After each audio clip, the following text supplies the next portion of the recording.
creature features, and feature features about creatures, creature features. Now the strangest thing about this show or two,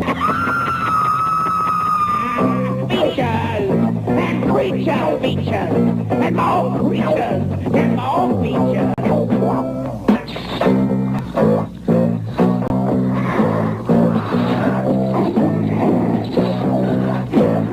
The creature's gonna get you tonight. And hello and welcome to Show Us Your Crits, our video tabletop show. It looks like we have some people watching. Tonight's just a very casual show. We've been kind of casual with the Curse of Strahd, but we are on Chapter 11. So we've been actually at this for 11 episodes, which is kind of amazing. But before I turn over to Mike to go ahead and get this party started, I just want to go ahead and do my usual greetings. First, if you pay attention to the upper corner of the screen, I just wanted to show everyone the logo that artist James West did for us. So if you haven't seen this one, it's definitely kind of a bit cartoonish, but I really like the style, and I just kind of think it says something. I don't know. I'm probably going to use that for like when I do like old school games or something, but I was really happy with the way that turned out. So anyway, that is that. A little bit of a couple of plugs here. So I will be actually putting a Kickstarter up. It's in approval right now. I'm doing Zine Quest 3, which is a yearly thing that Kickstarter does, that people create zines. You have a 2-week period to actually put it on Kickstarter to see if it funds. So I'm doing something called Anarchy, which is basically a role-playing zine, which is going to basically be, how can I put it? It's kind of D&D meets 1983 punk rock. So that's the only way I can explain it. I'll have more on it as we get further into it, but I just thought I'd throw that out there. I know Matt looks really confused, but I posted the image up on Facebook a couple of days ago, but I'll talk a little bit about it later. Anyway, going over here to our captions thing, we're just going to go ahead and just remind people, follow us on Twitter at UsCrits. We have been meeting some new and interesting people. We've gotten a lot of followers on Twitter lately, so thank you for those of you out there who have been following us and interacting. It's been really great. YouTube, as always, where I tend to just kind of hang out most of the time and post most of my videos. So if you're on YouTube, definitely subscribe, hit that bell. We want to monetize at some point someday, but we got a while to go. Facebook, who apparently doesn't like breasts. I will throw that out there. Last week we did a preview with our usual intermission videos, and we did one of Dracula's daughter that had some semi-nudity in it. We've ran it before, but apparently Facebook had a cow. So, moo to you, Facebook. Moo to you. You can see us on Twitch, which also I stream to Twitch. So if you're on Twitch, let's see, is anyone on Twitch right now? No one's on Twitch right now. But anyway, if you were on Twitch, definitely subscribe, because we need that. And last but not least, buy our stuff over at the Grindhouse. I'm going to be setting up some more options, as there have been some newer merch that you can get, like beanies, which I definitely want a beanie with our logo on it. I will wear it all the time. Well, no, I won't, but I'll wear it at least on the show. All right, and that is really about it. So I'm going to switch views here, make myself bigger, and then I'm going to bring Mike right over here and turn it over to Mike to introduce the game and get us going. All right.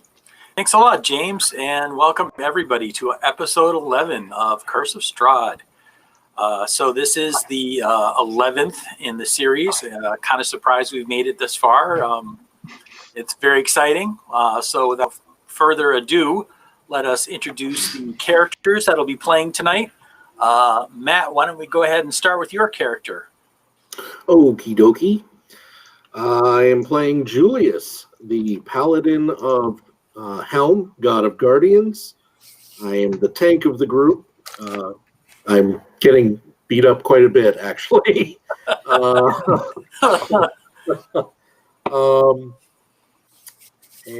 Yeah, I'm all about protecting people. So I should be getting beat up. Excellent. All right, Greg, why don't you go next? I am Reginald Fallen Oak, the Grave Cleric of Ergolin. And I'm basically trying to keep everybody alive.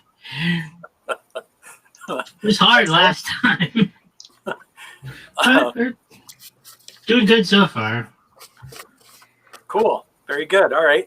Mary, why don't you go ahead and introduce Breepine for us? So I will be playing Breepine Fenwizzle.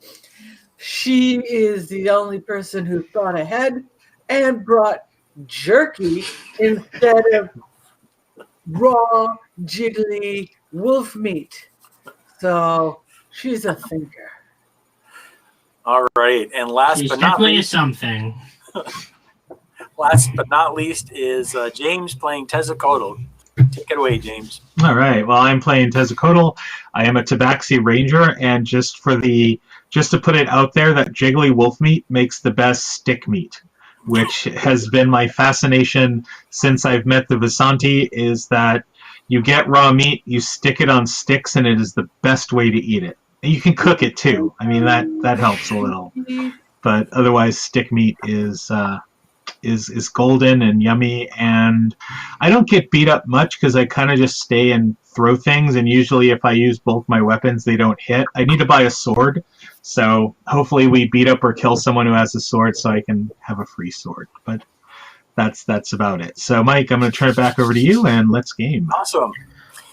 All right, so a quick recap. You guys had last session, you had done some housekeeping and some other related tasks in Vallaki.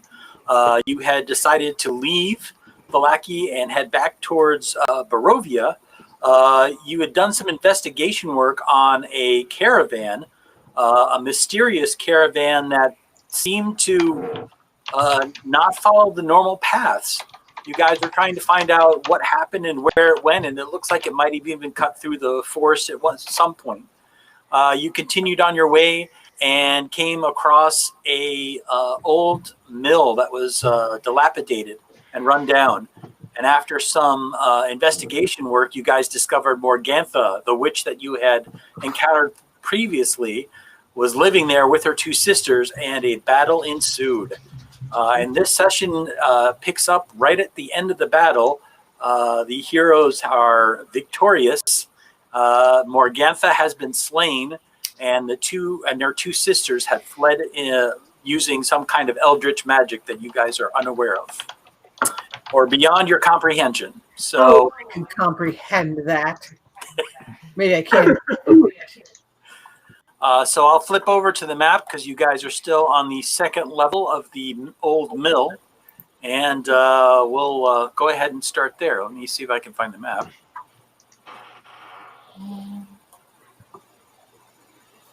Map. There it is. Map. I'm the map. I'm the map. I'm the map. I'm the map.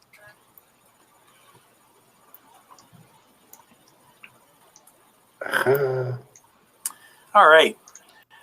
So everybody is on the second level, I believe, which is on the right-hand side of the screen. Julius, you, I think, delivered the killing blow, and you are battered and bloodied, but you are still... Yeah. Yep. I had to use the last of my lay on hands on myself. So you guys have... you're on the second level. You haven't been to the third level. Of course, you've been to the first level. What do you guys do at this point? It is late afternoon. If you give me 10 minutes, I can heal everybody. We should probably make sure that the place is safe before we take 10 minutes. Yeah, so let's we keep an eye out. We haven't checked the level above us, right? No one has been up to the 3rd level yet. That is correct. All right. How hurt are you, Huh. Julius? Really hurt? Yeah, I'm pretty hurt. Okay. Let's hope we don't run into anything on the way back. Take one of these and call me in the morning. All right then. You get 12 back. All right. That puts me almost halfway up. All right. So Julius, the cleric waves his hands over you, and you are bathed in a pure white light. Your wounds magically close with divine magic, and you are feeling much better. Thank you very much, friend. Of course. All right. So I think we should. I'll go ahead and kind of slink my way up the stairs just to kind of see what's on that next level. Okay. It's a very narrow wooden staircase. The whole, as I said before, the whole building's kind of run down. But you slowly, are you trying to be, you guys just got out of a huge fight. Are you trying to be quiet, or are you just going to walk up the stairs? I'm going to be stealthy. Okay. Let me make a quick stealth roll for you. All right.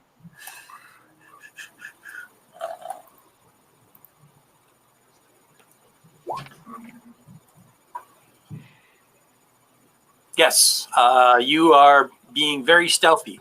The stairs don't creak or make any noise as you approach the 3rd floor of the windmill. Okay. I am doing that low crouch too. That what I usually do, almost kind of like that crawl low to the ground. Okay. So as your head and eyes start to come up over the landing where the 3rd level is, you kind of just take a peek up, and you can see that it appears to be a bedroom of sorts. You can definitely see 3 beds, and you can see 2 wooden trunks. And that's about all you can see from basically having your eyes at floor level. It doesn't appear to be anybody in the room. Okay. I'll look down and kind of wave people up, and then I'll head up into the room. Okay. I will go upstairs as well. I'm going to sit down here and catch my breath. Mike, refresh my memory. When I used my divine sense, was I able to detect them? After the battle was over? No. Like at all. Was I ever able to detect that they were evil? I don't remember what they're classified as, so. Oh, okay. I think. Well, that's how you were able to determine what they were in town. At least the main one. I don't know about the sisters. No. I seem to remember, and of course, correct me if I'm wrong. When you first got to the windmill, you used your divine ability to see what you could detect in the windmill, and I told you that you did detect fiendish creatures of evil intent within the building. Okay. I am going to do that again. Okay. You're using that ability now. Your holy symbol begins to radiate, kind of bathing your chest in a glow. I assume your holy symbol is at your chest. Is that correct? Does it hang from your chest, or do you have it like adorned on your shield, or where did? Yes. So I do have a holy symbol that hangs around my chest, but I also have it on my armor. Okay. Well, I guess my direct question is, what is the one that you pray with? He's a paladin. He's blinged out in holy symbols. That would be the one on my chest. Okay, so that is the one on my neck. It does glow with a brilliance, kind of a gentle reminder that Helm is still around. Even though you haven't really gotten much from him as far as like any messages, or he doesn't call, he doesn't write. He doesn't write, yeah. But he doesn't love me anymore. It is still a faint reminder that you still have some connection to him. Okay. But to the point, you don't sense any evil and you don't sense any fiendish creatures in the area. What are the other types that you can sense besides fiends?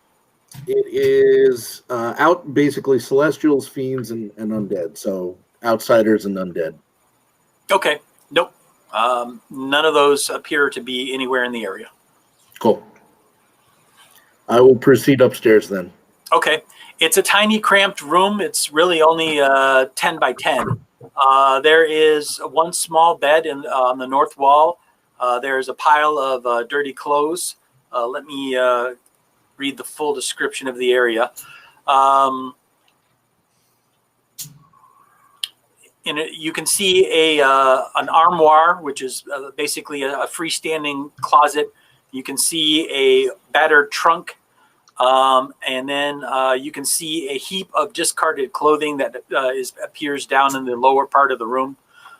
There is a small rickety wooden ladder that climbs up to the roof, and you can see a wooden trapdoor in the ceiling 9 feet above you. It's very dusty, has a very kind of moldy smell to it, but that's all that you see in the room. So the main things of interest would be the bed, the armoire, the trunk, and a pile of clothes. I let these guys know I'm going to go up to the roof and keep an eye out in case they decide to return. Okay. Does that ladder look sturdy enough to hold up someone wearing chainmail going up the ladder? It's borderline. It should hold him. Should be in air quotes. I'll be gentle. I will tenderly climb. You don't have to give me an exact number, but how much do you weigh with everything, Julius? Ballpark. Like I said, you don't have to give me exact. 350 pounds. Okay. So you go up the first 3 or 4 rungs, and the ladder is creaking very loudly. Creaking and groaning. Okie doke. Do you continue your ascent? I will continue my ascent. Okay. One of the rungs does snap, but you're able to catch yourself. But besides that, you manage to get up to the trapdoor. Okay. I assume you push open the trapdoor to see to the area beyond? Oh, yeah. Right. The area beyond is, again, very small and cramped, and hopefully will be revealed. You're able to catch yourself.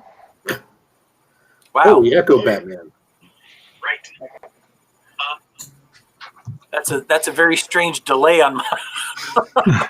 That was me, actually. Just I was testing the Twitch app. Oh, okay. All right.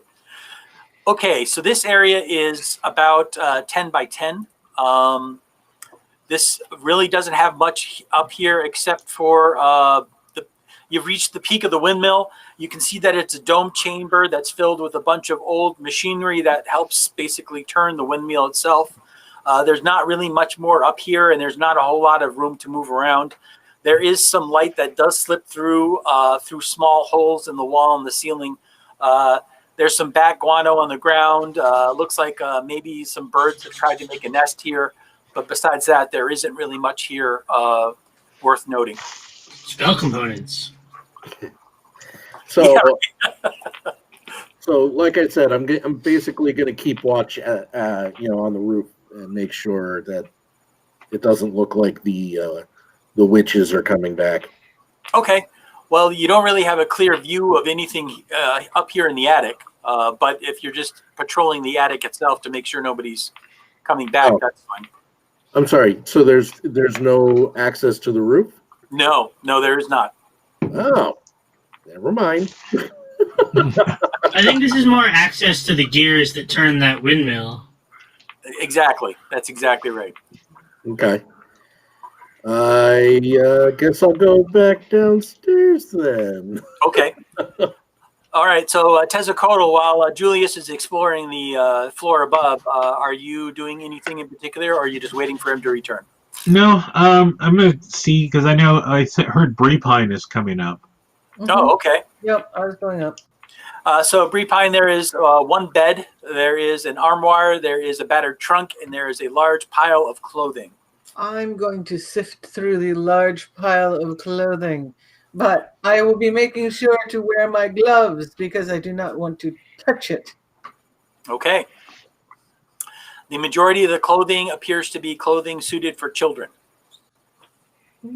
Is it nasty dirty? Or is it? It's been used. It's used clothing, but Is there anything that's anything relatively nice? no, it's majority of it is peasant. Almost all of it is. Actually, I'll change that to all of it is peasant clothing. Well, if there's anything that's not too dirty, I will take a set as a backup set of clothes for me. Okay. I mean, I can wear kid sizes. Oh, we know what those meat pies were made of now. Yes, kind of a grim realization that these clothes probably belong to somebody at some point. It doesn't look like the witches are into doing people's laundry. I'm gonna use my spear and try to open the wardrobe to see what's in it. Okay. Just to swing open the doors, not particularly like stab it or anything like that. Okay. So the doors open freely. You can see some clothing is also hanging in here as well. Not a lot, just a couple shawls, maybe some dresses. It looks like items that the witches would wear when they would go into town. I don't want to call them disguises, but I guess basically disguises. Let me make a perception roll for you. You're just kind of poking and prodding with your spear. Is that right? You're not. Yeah, kind of looking in there, seeing if I see anything interesting.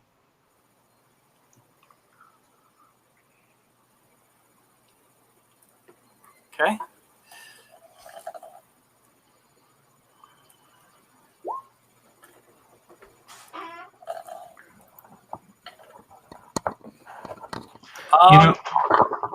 Go ahead. I was just gonna say I'm having this weird vision in my head.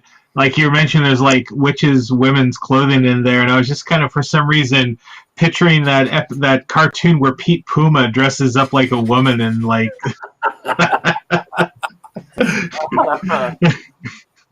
Anyway, so no, you're poking and prodding with your spear. The clothing kind of moves back and forth on the hangers. You notice there appears to be a battered and weathered-looking stick, or some kind of cane, like a walking stick, that's leaned in the back of the armoire. And then there appears to be a small wooden box that is made of some kind of polished wood that also seems to be on the floor of the armoire and pushed all the way back to the wall. All right, I'll leave. There doesn't appear to be anything else besides the hanging clothing. I will 3 or 4. I definitely will have. I'll just mention that's there, but I'm not crazy enough to like play around with boxes that are in witches' armoires. All right. Well, they're all doing this. I'm gonna go downstairs and we broke in, right?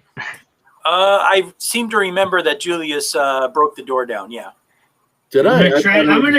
I'm gonna try to barricade the best that I can. Oh wait, no. I'm gonna take that back. Let me retract that. I think the door was unlocked. You guys just walked in. Yeah. Yeah. The door was unlocked, and you guys just kind of walked in. So downstairs. Okay, then I'm gonna barricade the door. Okay. I don't break down every door I see. So you're just gonna tip over the table and push it up against the door and whatnot. Yeah, that'll work. Okay. So Julius, you're making your way back downstairs from the 4th floor to the 3rd floor.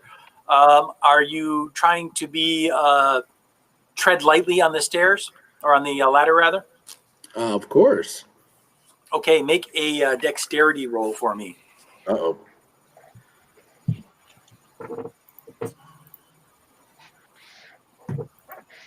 Oh, all right. Average. Okay. Lots of creaking, and as you get about halfway down the ladder gives out a large crack and literally snaps in half, and you fall about 5 feet to the ground. I think you take 5 feet is 1d6. Is that right? I thought 10 feet was 1d6. Is it 10 feet? He takes 1d6. Okay, so 5 Every feet. 10 feet, it's A d6. Okay, so you fall less than 10 feet. So you land prone on the ground and with a loud bang. But besides that, you're unharmed. If we were using Matt's rules, there'd be a crater where the windmill used to be. Shut up, you. Yes, I'm accompanied by a mushroom cloud full of windmill debris. Shut up, you. I meant to do that, and I'm going to lay there. Okay. Bree Pine, are you done searching the clothes, and are you searching anything else? Well, James looked in the trunk, right? Yes, he looked in the armoire wardrobe. The trunk has not been looked in yet. Then And I will look into the trunk. Okay. In the trunk appears to be a large collection of children's shoes. A very, very large collection of children's shoes. Again, it kind of sinks in that these belongings were probably somebody's. Somebody at some point had these. I tap the bottom to see if by any chance there's a false bottom. Okay. Let me make a quick roll for you. Perception. Oh, hi, Count Webula. It sounds pretty solid. It makes a very solid thump as you hit it, so you don't think there's a false bottom. And I'm going to check underneath the bed to see if there's anything besides dust bunnies. Nothing under the bed except large amounts of dust and a couple of dead rats. Yuck. Okay. I'll get back down. Watch out for those dust bunnies. They've got huge pointed teeth. Yeah. Why do we have a picture of Looney Tunes in the upper right here? It's Pete, Puma, and Drag. Since we're talking about it. I'm sorry. I'm the little feller's mother. I'm so worried about him. Now it all makes sense. We want to make sure the video gets copy struck on YouTube. Yeah. All right. So all that's left, Tezzacotl, of course, Bree Pine, I think Tezzacotl mentions the walking stick in the box, the wooden box in the armoire. Yeah. Did you open the box, Tez? What's in it? Your pregnant wife's head. I opened it. Little people with little fingers are better with opening things like that. I opened the box. It is filled with jewelry. Very nice pieces of jewelry. Finders keepers, losers weepers. There's an assortment of rings and necklaces. They all have precious and semi-precious stones in them. They look like they could fetch a pretty nice price if you found the right buyer. So I'm going to sit down in the middle of the floor, and I am going to do a ritual detect magic and look at the jewelry and the walking stick. Okay. How long does it take for the ritual? 10 minutes? 10 minutes. Okay. If it looks safe, and while they're doing that, I'm going to start casting the healing ritual, which will be the same time. So. Okay, fair enough. Tezzacotl and Julius, are you guys doing anything while the casters are casting? I'm resting. Yeah. Okay. I'm just going to sit and watch Bree Pine go through all the jewelry. All right. So 10 minutes later. That's how I do my ritual. Well, you need glow sticks, I think. Yeah. and a nice beat. Wait, no, it's not that kind of ritual.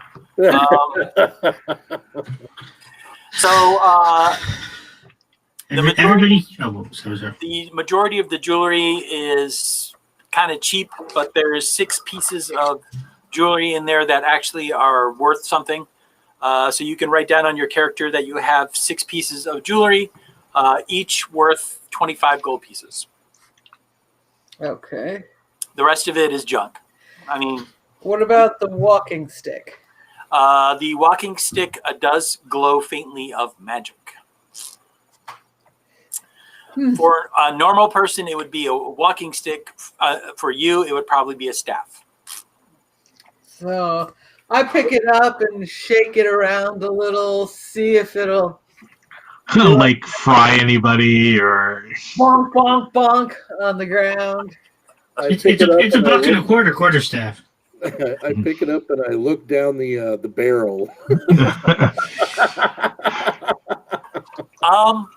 I mean, it feels good in your hands. I mean, it feels like it's a nice, well weighted stick, heavy wood, very solid. Does it have any carving on it or anything? No, it's nondescript. There doesn't seem to be anything on it at all. It says, "Give him the stick. Don't give him the stick." Oh.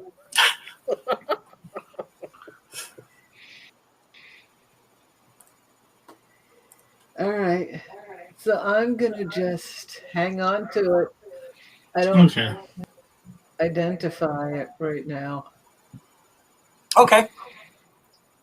Do you know what kind of magic it is? The sparkly kind. Stick magic. Ooh, stick magic. Stick magic. Yes. Well, if I concentrate on it long enough, my detect magic should tell me what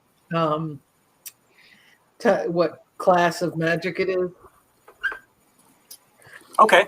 Hang on one second. I am looking that up right now. While I'm doing that, if you want, Greg, you can go ahead and cast your spell if that's what you're planning on doing. Okay. Everybody heals 14 points. oh wow, I'm up to full. Me too. Close.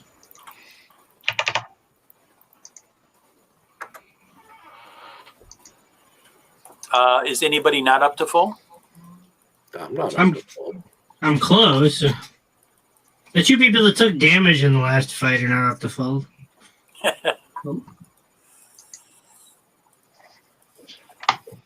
Okay. Are you guys looking at anything else or doing anything else on the 2nd or 3rd floor? I guess we've checked everything. Can you concentrate on the detect magic while you're walking? Yeah. You want to walk downstairs and see if any of the other floors have anything on them? Okay. I walk down like Junior Birdman. Yeah, I don't think we checked that witch's body yet. Oh yeah. For the next 10 minutes, anything that's magicalized should show itself. Okay, so you concentrate and you look around. You check the body of the witch, and you check the 1st floor as well. There is nothing else that appears to be magical in the area. Wait. What about the necklace? Oh, the necklace on the witch. Oh, yeah, my bad. Yes, that is absolutely magical. I nearly forgot about that. Thank you for reminding me. No, I can't forget about that. That's how she got away the first time. So yes, there is it is a very ornate looking skull. It looks like a skull of an animal. You're not sure what. It looks maybe like a fox or some kind of feline creature. It has this very dark hue to it, like it had charcoal rubbed on it or some kind of tar or some kind of black substance. And it is has a ornate chain that appears to be made of gold or silver or platinum. And she is wearing it around her neck. Originally, it was glowing several times when she was casting spells. It is not glowing currently.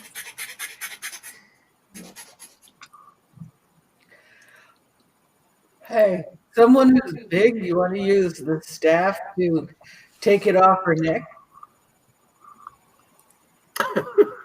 I'll just take it off her neck. Okay. Nothing happens when you take it off her neck.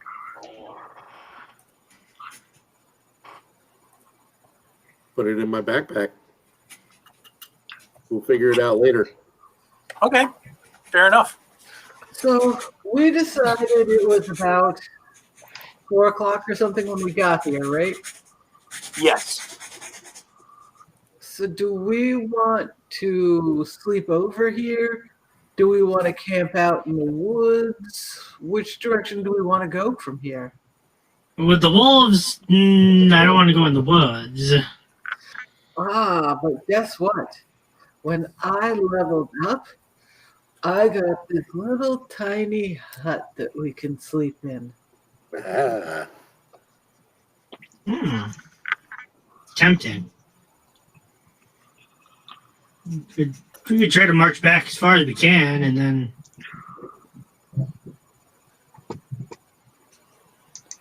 Well, are we planning on going north from here? I figured we were heading back to town. Or Vallaki, that is. And going north from there? Yeah, I thought we were going to go to the winery afterwards. Or at least to the bridge that leads out of town to see if we could find any tracks for the wagon over that way. May we please have the countryside map? Of course. Let me bring up the countryside map. Countryside. I would like to take possession of this windmill, though. Yeah, but how? Didn't they say we had to talk to the Yeah. whoever in Barovia?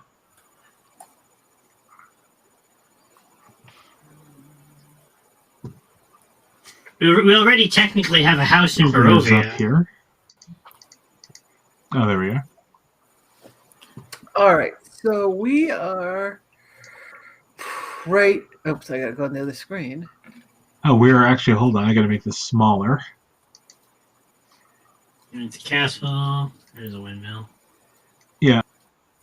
There's a windmill here, and Wizards of the Wines is over here. Right? What's that? No, keep going to the right. I think it's labeled windmill. Yeah, it's labeled windmill. No, where I'm bleeping is the winery, right? Yes. No, the winery is all the way over on the... Yeah. You gotta keep going left. Oh, yeah. That building in the middle, you guys aren't sure what that is yet. No one has identified that one.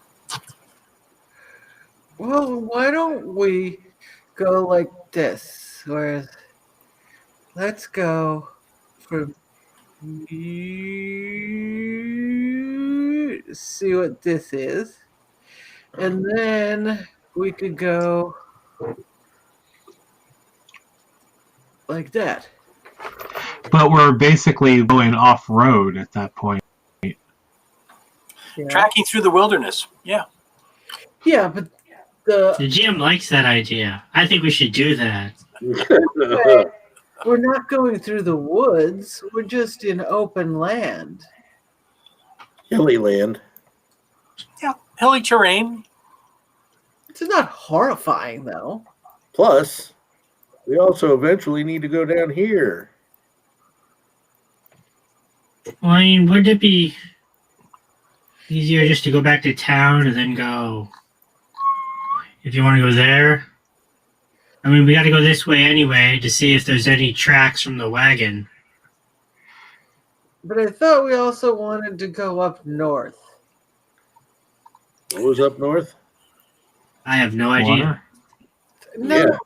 there was. Let's see here. Oh, wasn't the Amber Temple? The Amber Temple was located, well, from what you guys have been told, the Amber Temple is located to the south at Mount Bartok or Mount. Yeah. Gak This it. one. All Yeah, right. So it sorry. was, I just thought it was to the north because it was supposed to be cold. Got it. Okay. Yeah, I'm kind of with Trying to lead us Reginald. astray. I think it would be safer if we took the road and swung around, and then from there figure out how we're going to get to Wizards of the Line.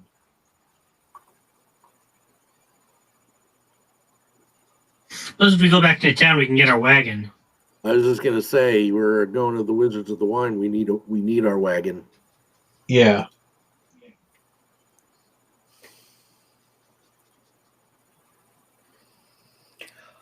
Okay.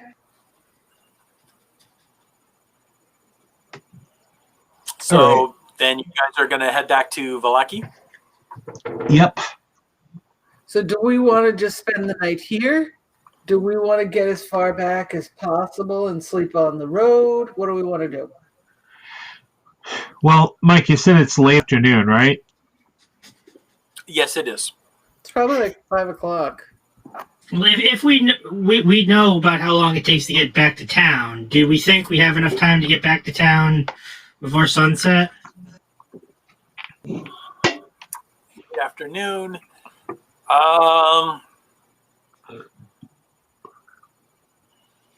Well, shouldn't it take at least 2 hours from where we are? Yeah, it'll take at least 2 hours if there are no delays. You could get back around sunset, but it's going to be close. Was your original plan to go on to Barovia? Was that what you guys were planning on, or? No, we were just checking out the windmill to see if the people who took the wagon went there. Okay. Yeah, you could probably make it back to Vallaki before sunset, but you'd have to leave now, and you'd have to walk pretty quickly. Well, let's do it. Onward. Okay, so you guys head back to Vallaki.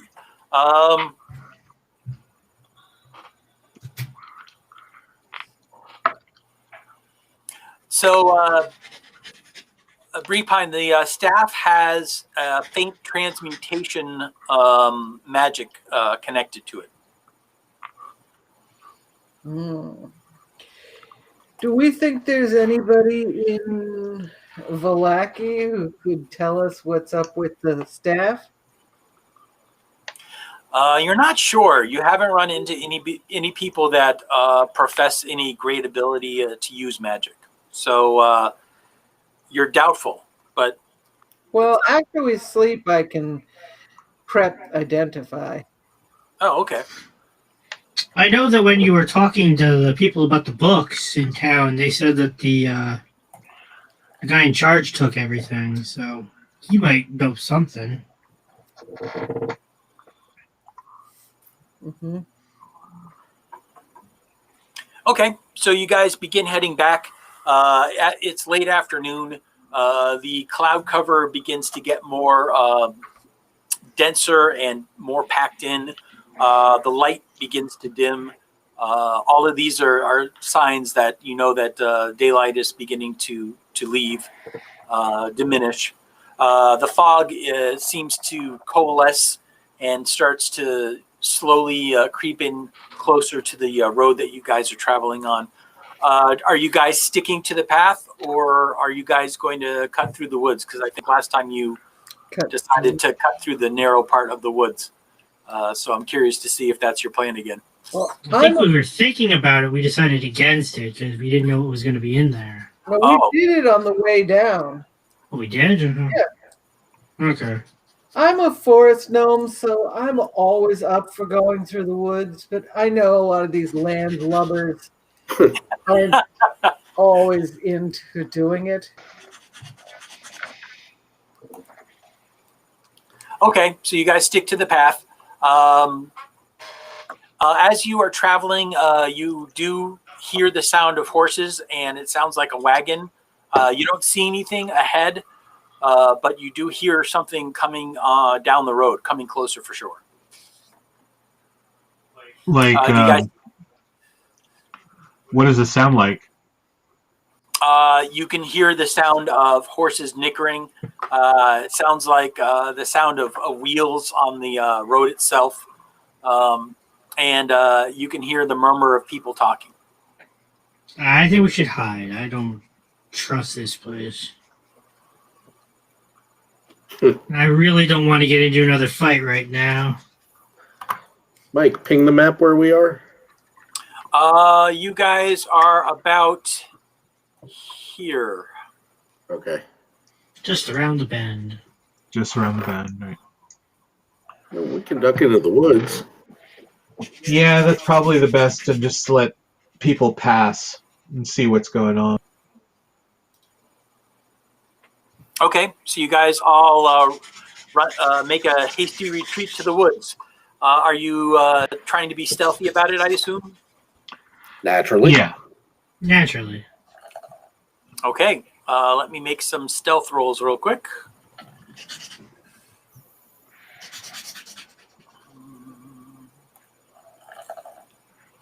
Tezukono, you're fine. Repine, you have no troubles.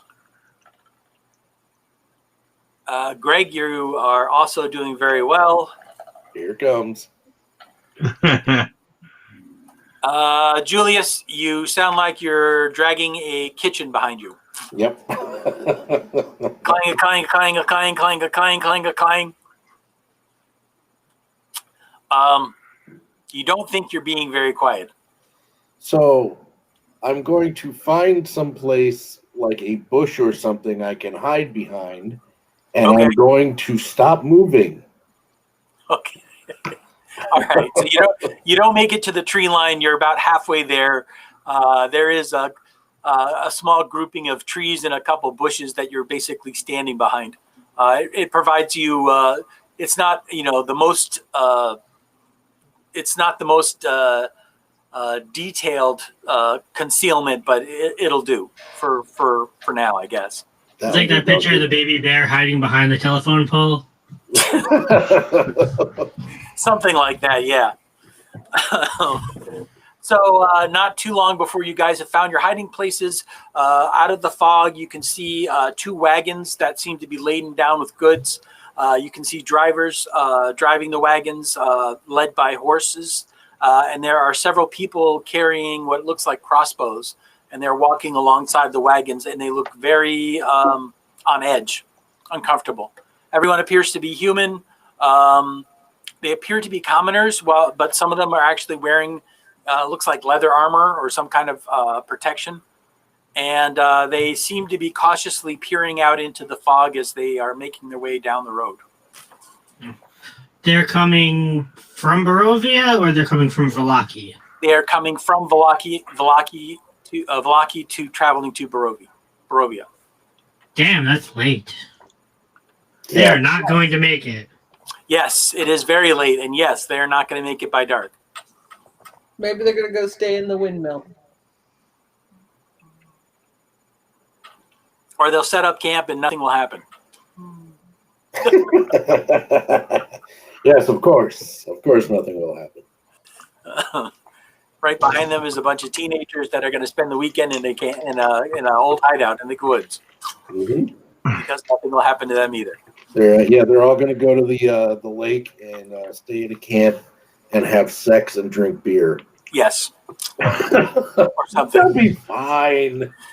So do you guys, it doesn't appear that they've seen you guys. Do you allow them to pass? Yes. I'm not saying anything. Yeah, Okay. we're not doing it again, Dolph.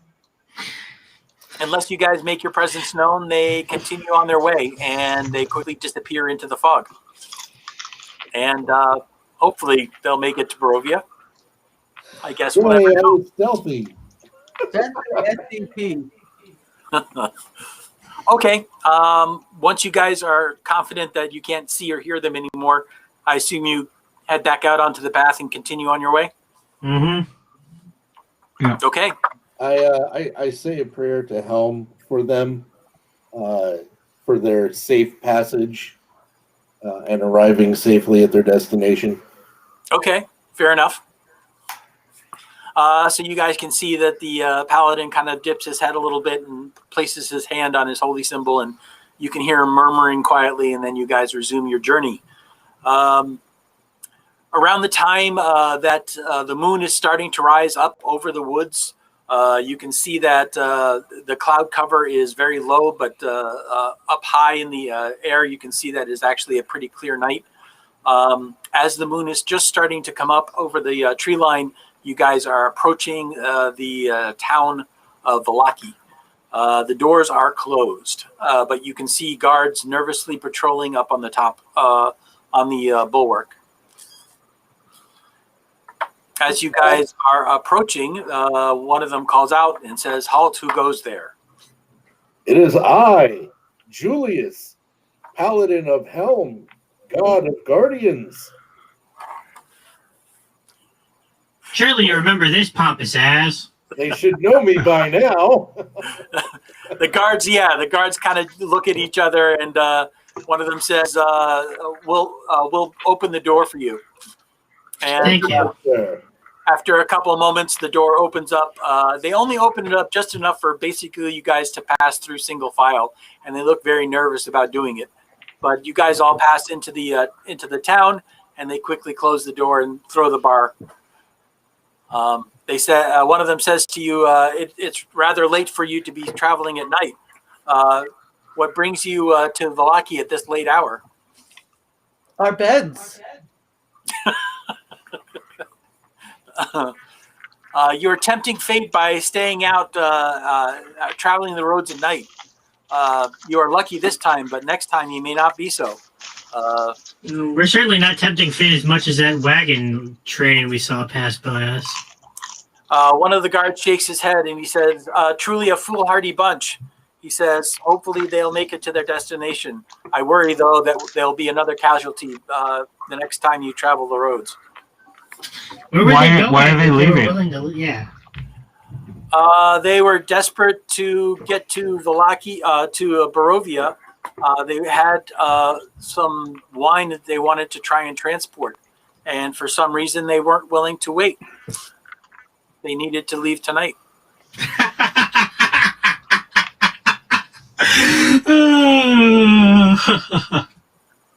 Do you find murder and death funny there, Reginald? No, I find it funny the people we were looking for passed us by. The people that were looking for you? No, that we. Oh, the other way around. Oh. All right. So, do you guys head back over to the inn to the rooms? Yes. All right. I take back my prayer. No.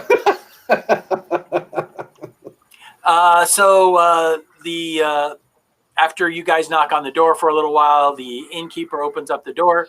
He kind of looks at you all a little bit surprised, and he says, "I wasn't expecting you this late at night. Please come in."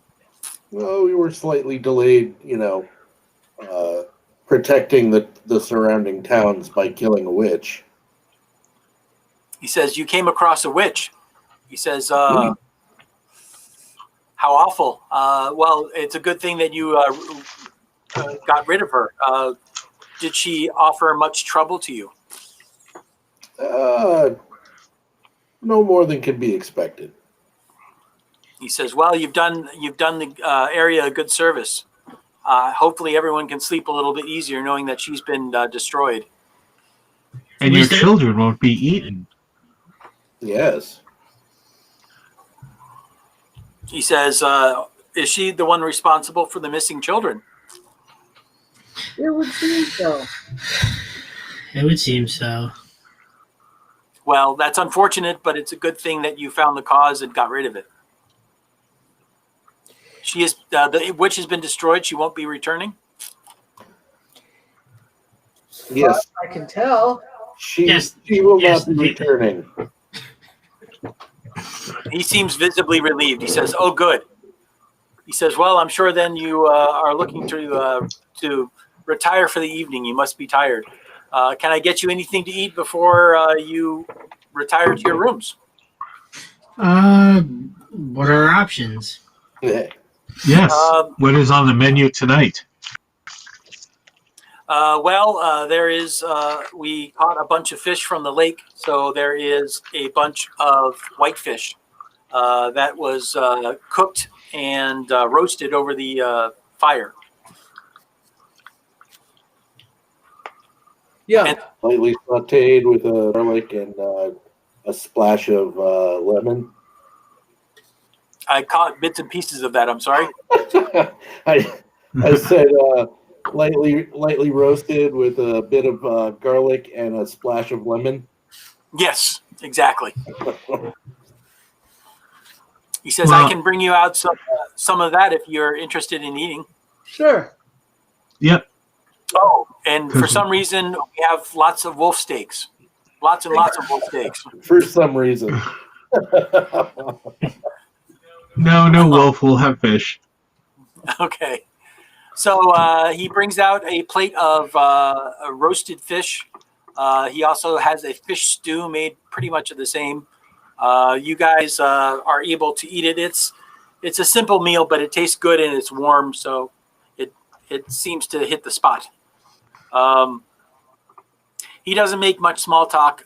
He lets you guys eat in silence, then he retires back to the kitchen, leaving you guys to discuss your next move. Brigands. Brigands? What are our next moves? Well, we could go see what that place is. Is there any point in going to the winery now? The Wizard of the Lions? We'll have to ask the barkeep if he bought wine from the people that probably stole it from him in the first place. And if not, then there's still reason. Oh, you think the people on the road were the thieves who... Mm-hmm. I didn't get that just till now. Well, Dargos he's kind of milling around. He's walking in and out of the room. He's trying to be respectful, but, he is available if you guys want to talk to him. Ahoy! Did you buy wine from those vendors we saw heading towards Barovia? He shakes his head. He said, I didn't know what they were selling, but I decided I wanted no part of it. They looked like a very unsavory bunch. I didn't recognize any of them. Oh, so you're still in need of libations. Yes, unfortunately, yes, I still am. Have you had any luck in finding out what happened to the shipment? Stolen, I believe. He says stolen. That's very unfortunate. Do you think you'll be able to find the culprits? Was it the people that we saw earlier today? That's pretty much our only lead at the moment. We have no way to know for sure at this time, but it is a suspicion. He kind of nods. A hunch. An inkling, if you will. Although if they're dumb enough to be out on the road at this time of night, I'm pretty sure we'll be able to recover it easily. Well, if they're traveling by night, they must be desperate. It must mean that either they need to get rid of the shipment quickly or they're worried that someone's going to catch them. That's the only thing I can think of why they would be traveling this late at night. Or they're in cahoots with the wolves. It's very possible. Maybe there's somebody on the road that will grant them safe passage. Or they're into lycanthropy. They're into they could be. They could be werewolves, or no werewolves. Furries. Yeah. Well, no, that's That's something else entirely. So, how do we know if something's a werewolf or maybe it's a were-human? A wolf that just turns into human sometimes, Are you asking him? Because he's kind of giving you a blank stare. Or a home that turns into a storage facility. A warehouse, maybe. Yeah.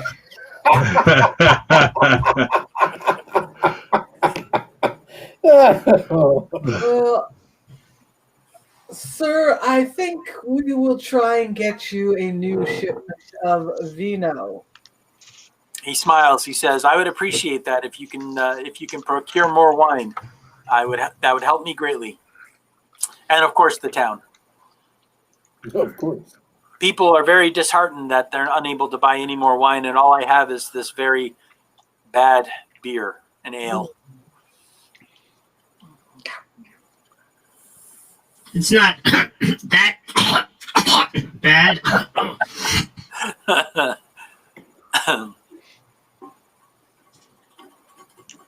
Okay, so what do you guys do now?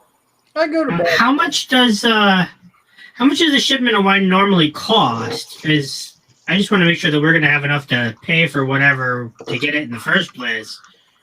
Oh, are you guys planning on buying it yourself? I mean, I don't know how else we're going to get it. Well, I can tell you safely that it's probably going to cost more than what you guys currently have in money. You probably don't have enough gold coins to buy an entire shipment of wine.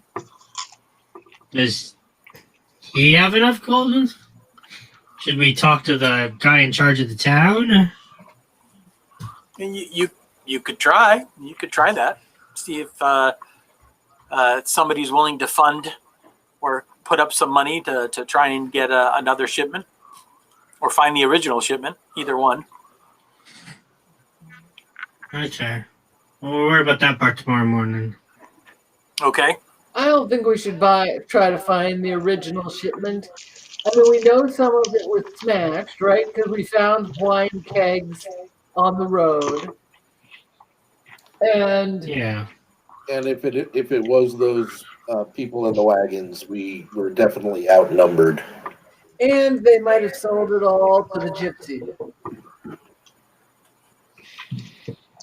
Or they might be gypsies.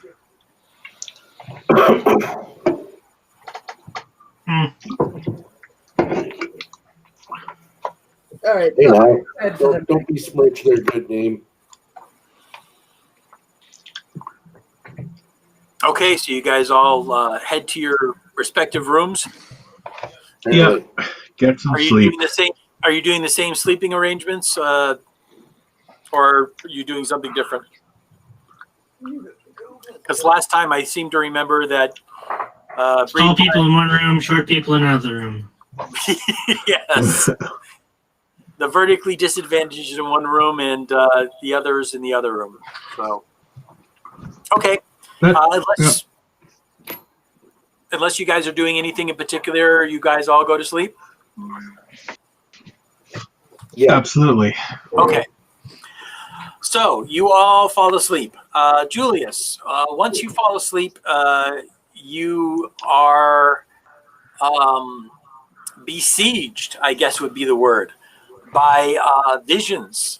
You have a very disturbing nightmare where you are all seated in the Blue Water Inn, the inn you're in now, and you're all seated at the table, and you seem to be all laughing and talking, and you kind of have out-of-body experience. It's like you're watching yourself communicating with everybody, and suddenly you see Tezzacotl kind of grab at his throat and drop his wine glass, and he falls to the ground. And as you stand up to see what's wrong with him, in a flash of an eye, he suddenly turns into this hideous-looking werewolf, and he turns and spins and he snarls at you, and you're surprised and taken aback at his sudden transformation, and you start to draw your weapon, and as you do, you kind of turn to look at Bree Pine, and you look at Reginald, and you can see that both of them suddenly have these beady red eyes, and then they grow fangs, suddenly appear in their mouths, and they both turn and snarl at you, and they begin drawing these feral-looking claws as they start coming at you. And as you kind of take a step back, kind of shocked at the sudden event, there is almost like a prophetic vision that the ceiling disappears, and you can see a huge, gigantic man dressed in this like shining plate mail armor, wielding a huge sword, and he has a helmet on, and you recognize him, of course, immediately as Helm. And he looks at you, and he says in a very booming voice that seems to be coming from everywhere, he says, "You have failed to protect them." And that seems to just totally reverberate through your entire soul. It just is like a thunderclap. And the words "you failed" seem to just echo in your ears. And as that starts to fade away, you sit up in bed and you're almost in a gasp, and you're covered in a cold sweat. And it looks like the blankets are all twisted and tangled all around you, and it looks like you've been basically rolling around all night. And the dream ends, and you wake up, and it's early morning. No one's awake yet. You're usually the first one up because, of course, you're sharing a room. You have to take your helmet off to sleep, and you're usually the first one up in order to put your helmet back on, and that way that still keeps your Mandalorian identity secret. So Yes. But this is the first time you've woken up, and you kind of sit up in bed, and that whole event just kind of like you're like, what just happened? Yeah. I haven't spoken to my God hasn't sent me anything, no communication in days, and suddenly you get this vision or this nightmare. You're not sure what it is. You're still trying to figure it out. But anyway, everyone gets the benefit of a full night's rest except for you, Julius. Unfortunately, you do not. You have instead one level of exhaustion, which means you get disadvantage, I believe, on all. I don't know if it's all checks. Let me look that up real quick. I think it's certain checks, but you have disadvantage. Besides that, everything else is. Oh, and I'm sorry. Your maximum hit points is reduced by 5. So it isn't that 5 hit points are taken away from your current total. It means that you can only heal up to under 5, whatever your hit points is, minus 5. Okay. So if you get wounded and then somebody tries to heal you, you can only heal up to minus 5, whatever your total is. Gotcha. I am going to ritually identify the staff. Okay. So are you going to do that in the morning, I guess? Yeah.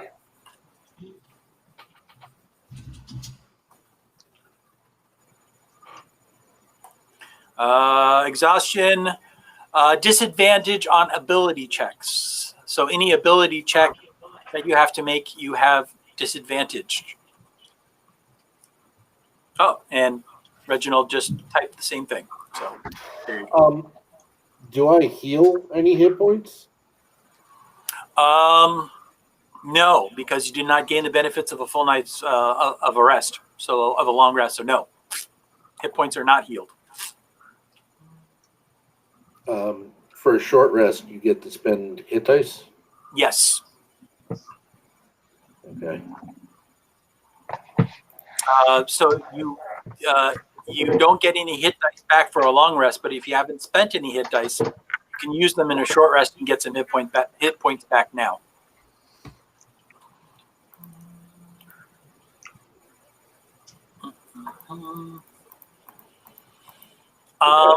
So, Brepine, the staff itself seems to be, it is a staff that has been imbued with a druid spell.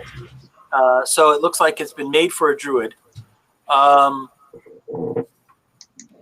the has been a spell entangle. The spell entangle has been cast into it. So it's basically a wand of entanglement, but it's been made into a staff. Mm-hmm. And it has 12 charges left on it. And by concentrating and saying the command word is Arbor, A-R-B-O-R. Can anybody use it? Can anybody use it? No, it has to be by a druid. Oh, that's Oh wait, no. The entanglement is also a wizard spell, isn't it? I don't know. It's just sometimes some staff anybody can use it. Yes, this can be used by either arcane casters or druids.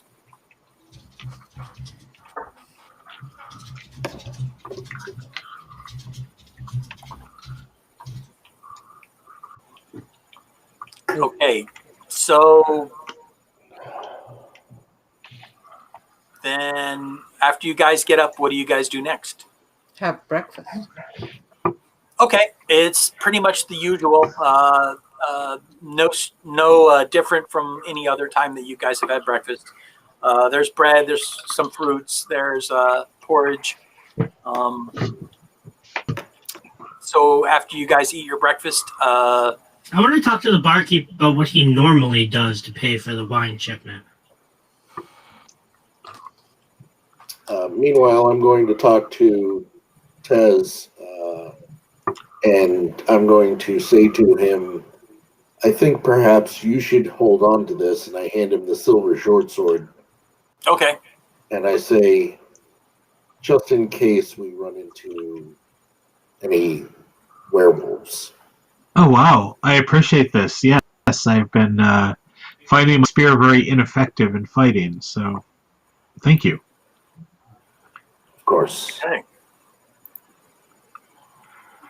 So are we going to head so he out? says, what?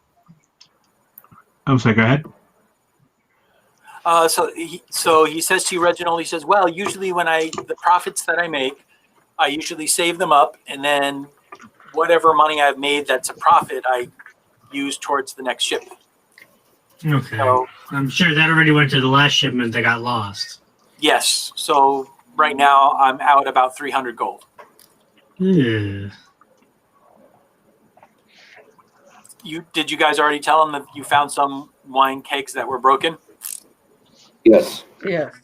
Well, you could tell in the cart that we brought back anyway. Yeah. I believe he saw that. Yeah. He says, Dargo says, judging by what you guys told me, about half the shipment was broken. So I'm guessing the other half of the shipment is out there somewhere. We have 6 pieces of jewelry that would be worth about 150 gold. So if we could swap that out for cash someplace, that would get us halfway to a shipment.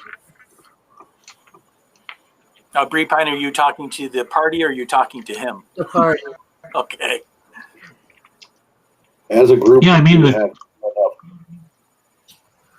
enough. The jewelry has found money. So, if we need to use it to further anything, then I'm fine with that. Yeah. Well, I'm expecting if we come back with it, we'll get reimbursed for what we spend. Yeah. Oh, of course. It's an investment. He may not have cash to reimburse us, but he can certainly give us free lodging.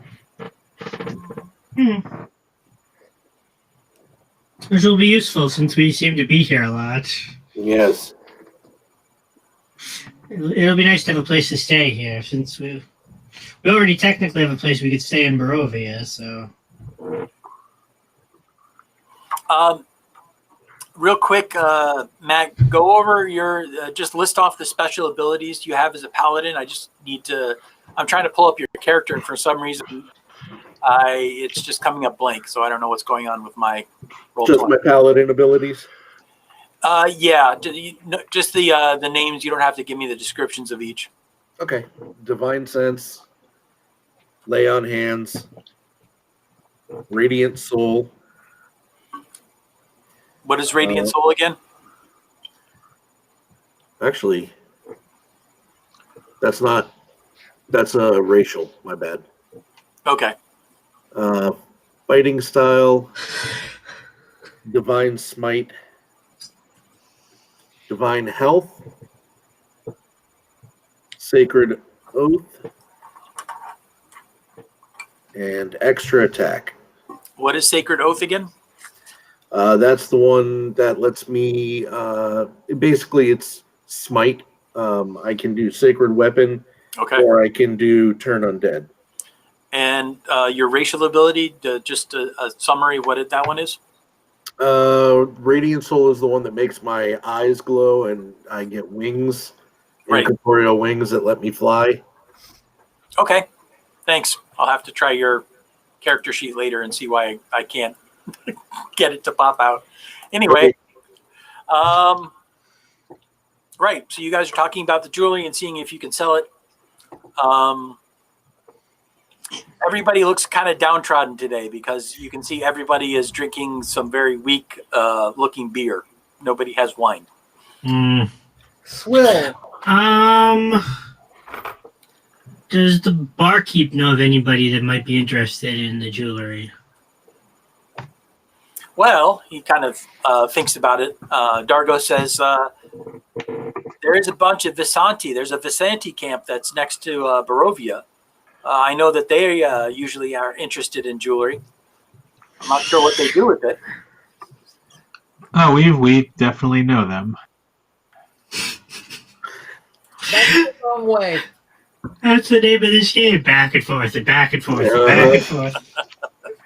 Yeah, Hey, I'm starting to feel like this is an MMO. When do we unlock fast travel? Bree, can you cast Portal? Stick meat. Stick meat. The Visanti have stick meat. Totally the wrong direction. We're not going that way. He says Aw. there might be somebody in Kresik that might be interested as well. There's Kresik. Yeah, where's present? Kresik is to the west of here. We're all looking at the map. Is this Kresik? No. Oh. Is this Kresik? Yes, that is Kresik. Oh. Kresik. How do we spell that? That is Krezk. Kresik. If you actually point to that structure that you guys have been wondering about and ask Dargos, he can tell you something about it. I don't know if you have the map out in front of him or you guys are doing this in a private area.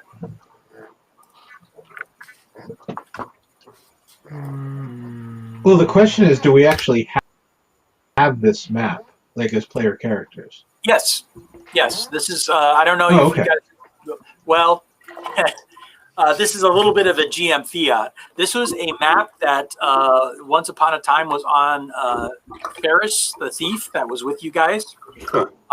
Okay. It was a map that he had on his possession, but he decided before he left that you guys would probably use it or need it more than he would. So he gave it to you.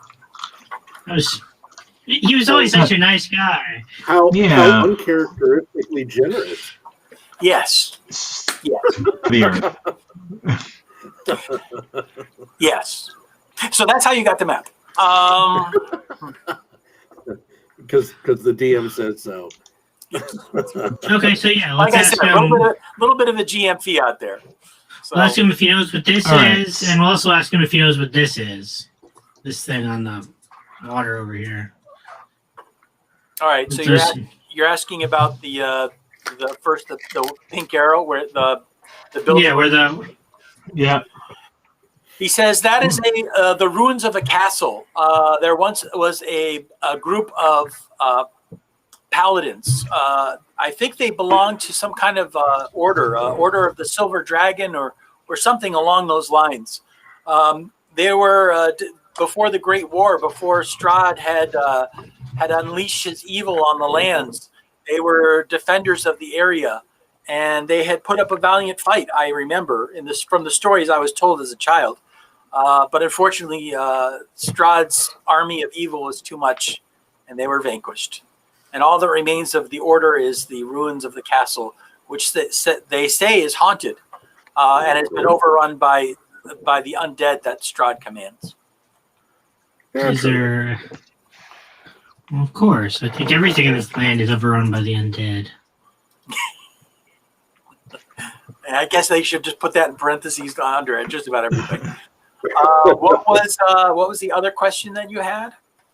this gazebo in the middle of the water over here. Ah, the Gazebo. gazebo. The gazebo in the middle of the water. I'm going to go out on a limb and guess that's a lighthouse.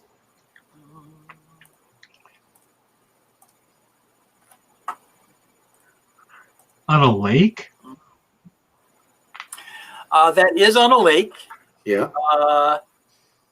That is an old tower that belonged to an old wizard named Kazan. He was one of the last notable users of magic in the area. They say that he did not belong to the wizards that were at the Amber Castle. He was solitary and by himself. They say that he delved into magics that he should not have, which slowly drove him insane. Everyone lost contact with him. It is presumed that he perished at some point within the tower, but no one has had the courage to venture forth to find out if he's still in the tower or what.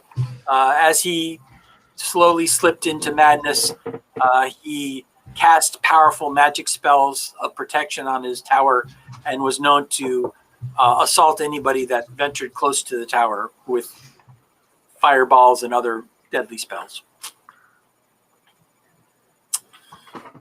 Sounds like the job for foolhardy adventurers. He says, just make sure your life insurance is paid up. Which Well, it is on the way. It is on the way to Kresik. It is. If we have to end up going over there,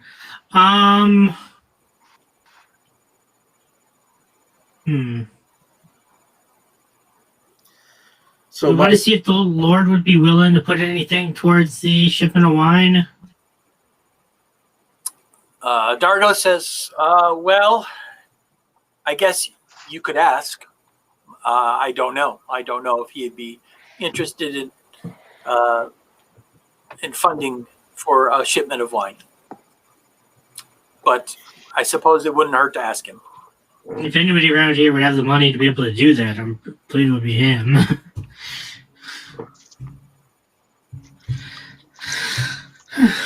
I don't know. See what the others want to do. Mike, I'm a little disappointed that you haven't had us go from the tavern to the butcher to get the meat to bring back to the tavern, and then take the note from the tavern keeper over to the meat vendor and then back again. Where's our fetch quests? If we were doing a real MMO, all the wolves wouldn't have dropped meat. That's very true. And right now, you guys would be grinding boars in one of the forests. So.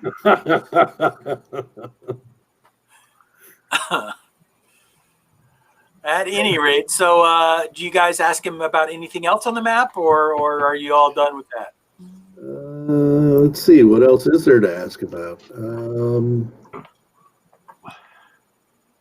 We can pull out a little bit more, I think.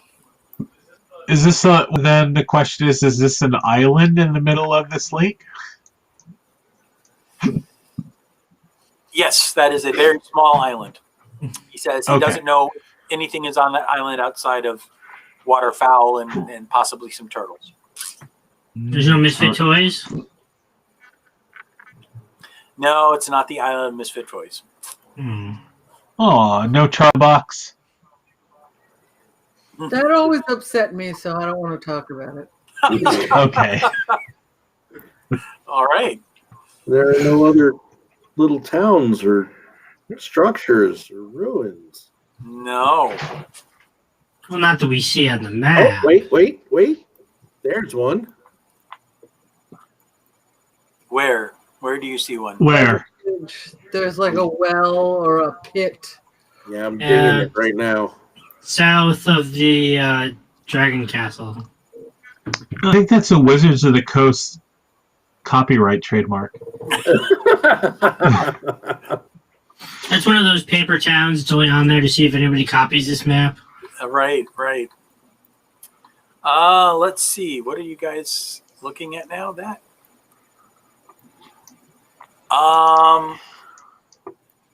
He says he doesn't know what that is. He's not sure. Oh, yes, he does. He does. He remembers. He says, I think that's a guard tower.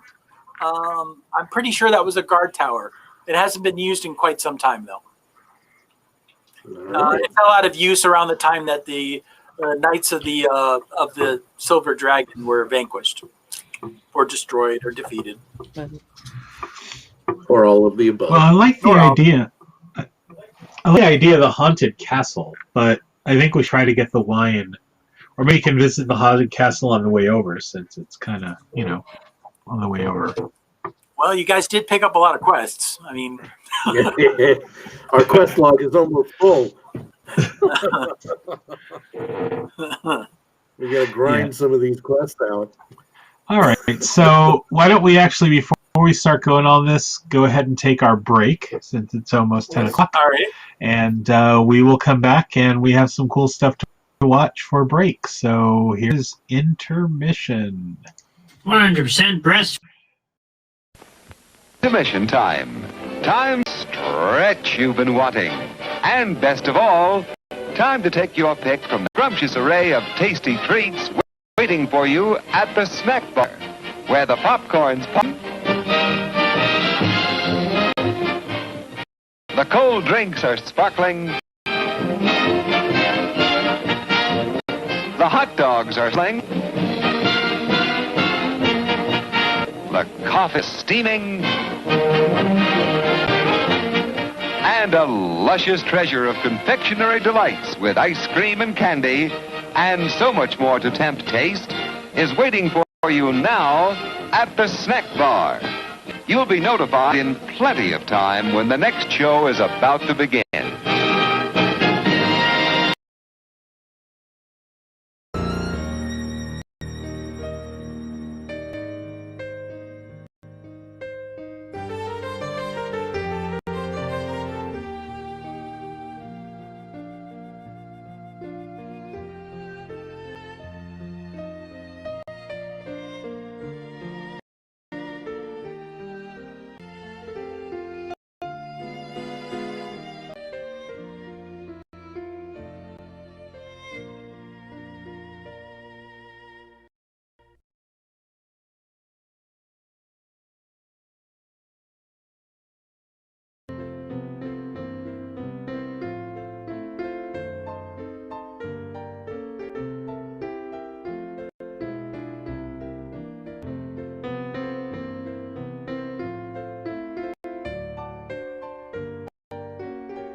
we are back. That was bizarre. I mean, that was a trap. What happened to Frankenstein in the end? He was in the mirror, and he was looking in the mirror, then he was in the mirror, and then he disappeared. So, if we go by the text, he was overcome by the power of love and disappeared. It reminds me of a fever dream I had once. All right.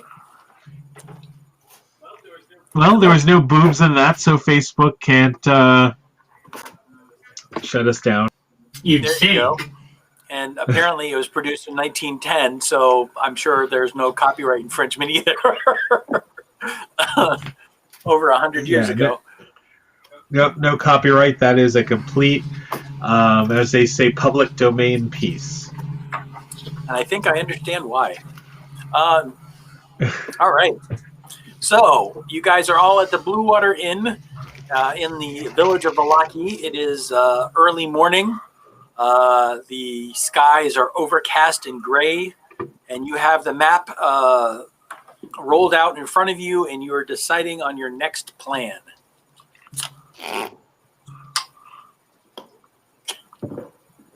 And Matt's putting ketchup on something. Dude, I didn't get a chance to eat after work, so got to take No it while I problem. can. You do you, man. You do it up.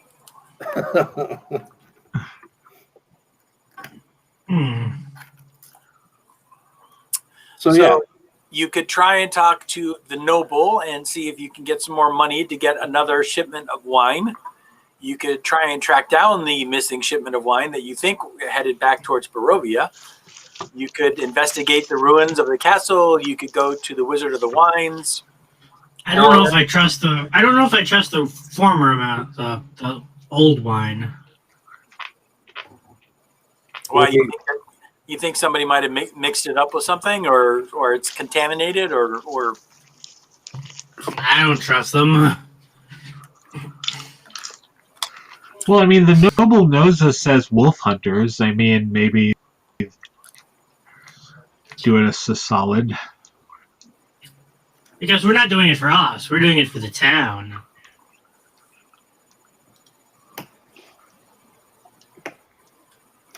so I'm going to tell you guys that I'm concerned about the group that passed us in the woods. I had a dream that I think they may be in danger. Well, I'm sure they're in danger. If you want to go check it out and make sure they're okay, I think. then I suppose we can check and see if the Vistani want to buy the jewelry. Yeah. And then we can check with the count on the way back.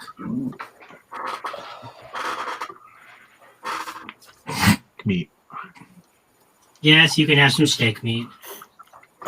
Yay, stick meat. That's all it takes to motivate Tez. You want some stick meat? Let's go. so then I guess you guys are deciding to head back to the Vistani camp. Is that right? I don't know. Towards. You talk to me, but whatever. Let's go the opposite direction we want to go in.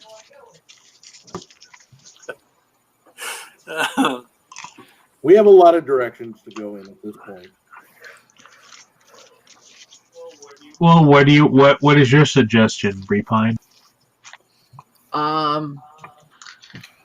Just head out to either the Order of the Silver Dragon, or just head to the winery and see what we can do with what we've got.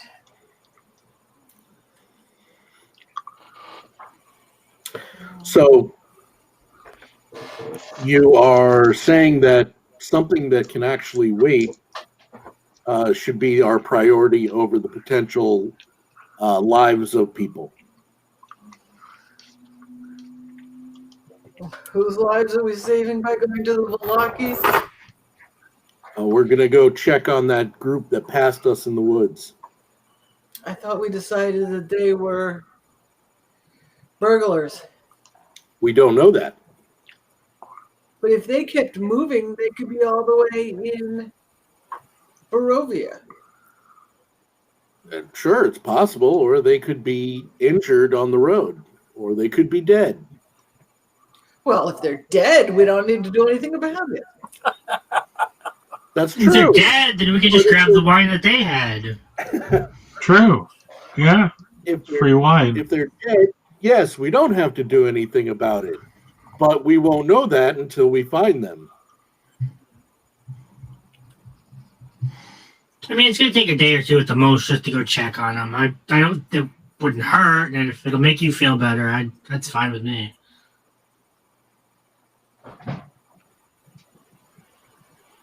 Whatever. I'll go. I just think it's checking on bad guys. You're making an assumption. Yes.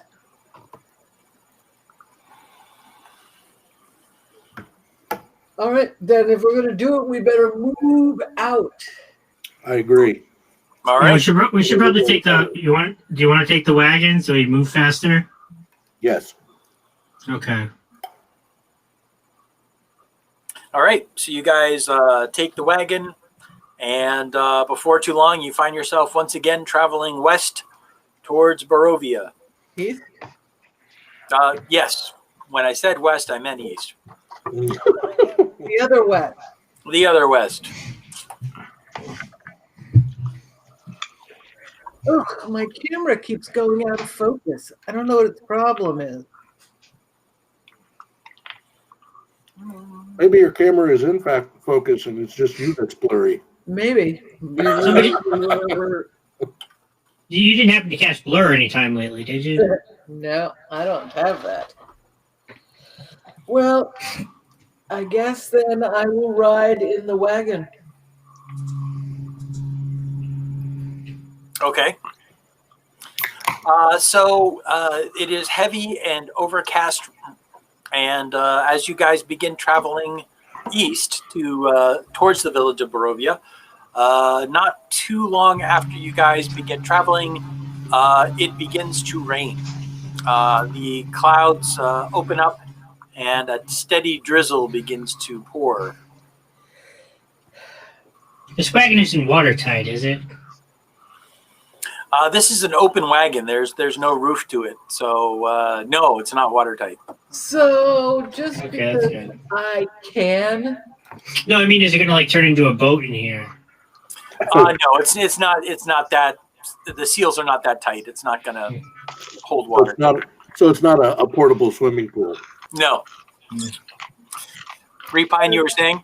as a ritual, I am going to be sitting in a comfortable spot in the wagon and cast tiny hut on top of it so that it becomes a Conestoga wagon. And anybody who wants to be dry can sit in it. All right. Cool. There you go. That'll work. So, Julius, are you the one that's driving the wagon? Probably. Okay. And everyone else is sitting in the hut, or does the hut cover the driver too? Can we see out of the hut? A 10-foot circle. Okay, so we can stay in the hut and yet still look out the back, make sure nobody's coming up after us. Yeah, we can see out the whole thing. Nobody can see in. It's like having windows. Ah, It's like having what? Restricted windows. roll them up. Car. So, have you turned the wagon into a Conestoga wagon? Is that right? Yes. Basically. All right. I'm just trying to figure out what people see when you're riding down the road. We'll make it white because I can have it any opaque color I want. So it'll be white from the outside, sort of like if it was a canvas-covered wagon. And no one can see in, but we can see out. Okay. So you guys travel for some time. It continues to rain off and on. At times the rain gets quite heavy. Julius, while you are steering the wagon, you are about halfway there. You haven't quite reached the windmill yet. When you notice a lone figure on the road ahead of you that appears to be walking towards you. Even though it's raining, the fog and the mist is still quite heavy, and you can't see about anything more than about 30 feet away.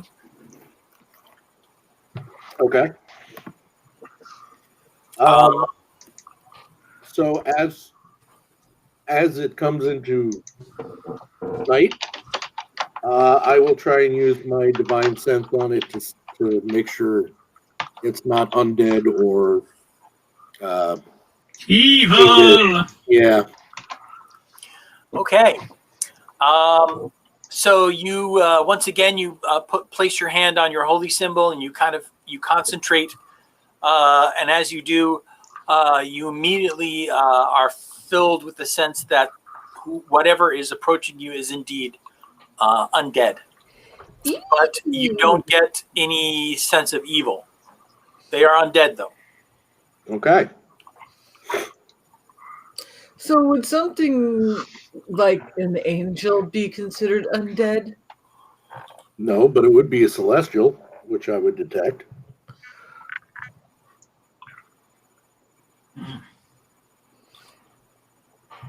Well, I'm just thinking, if you die and go to heaven and gain your wings, you'd technically be undead, right?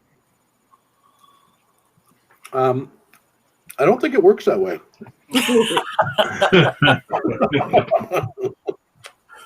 So the lone figure is about 30 feet away from you and is walking with a determined gait towards you, basically. I will turn my head to address the group. And I only see the one, right? Just a lone figure. You don't see any others. I say, it appears we have some unliving company approaching us.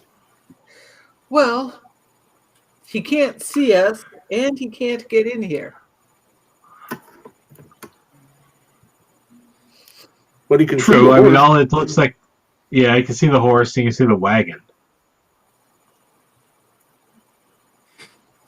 Unless you want to disembark, get the horse out, get the horse in.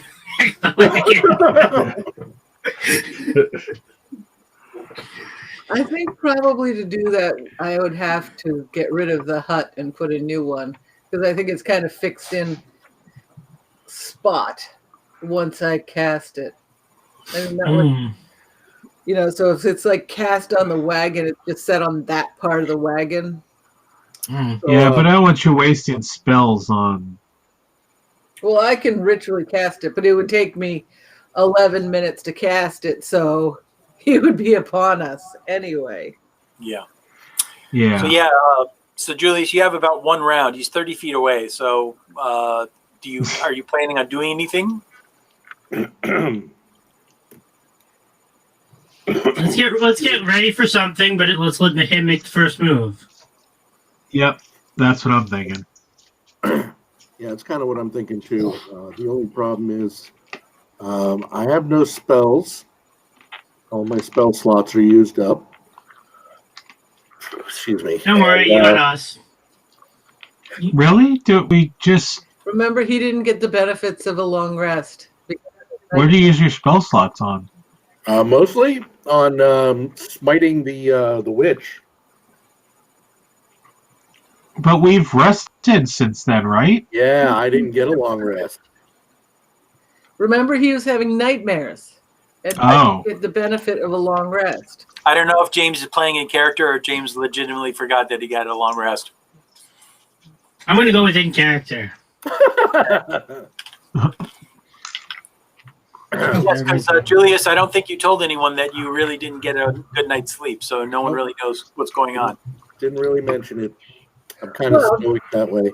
Tez would have been sleeping with you. Well, you know what I mean, in the same room. He Sure, I'm probably flattered. I'm even noticed. a little curious.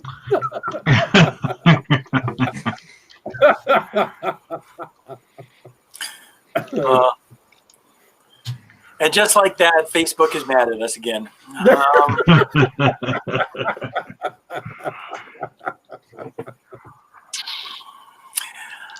So anyway, you're gonna let whatever it is make the first move. Is that the plan? Yeah, I'm gonna have a vial of holy water in hand. Okay. As we get ready to pass it and see what it does. Okay. So as it gets close enough for you to get a good look at it, you can see that it appears to be. It looks a lot like a zombie. It has skin that's kind of a pale ashen white. This person once had long hair that was blonde, but it's all muddied and disheveled. You can see that the person appears to have had their throat ripped or torn out by something sharp. And there's a fair amount of blood across their chest. It looks like the person's wearing what would have been a very nice set of plate mail armor, but it's all battered and worn and beaten and almost unrecognizable, really. It just looks like a bunch of battered armor. There is a scabbard at the person's right-hand side, but the scabbard does not have a sword in it. The person does not have any weapons in their hands, and they just have a very dead stare, a stare with very intent, burning eyes. Almost like some kind of fire burning within their skull. Almost, it very unholy light seems to be coming out of their eyes. Go ahead. Sorry, no, I didn't know you were still describing it. Does it look like somebody that we've seen before? Maybe like in that party that passed us by last night? No, nobody familiar. Okay, so we haven't seen this person before, or former person.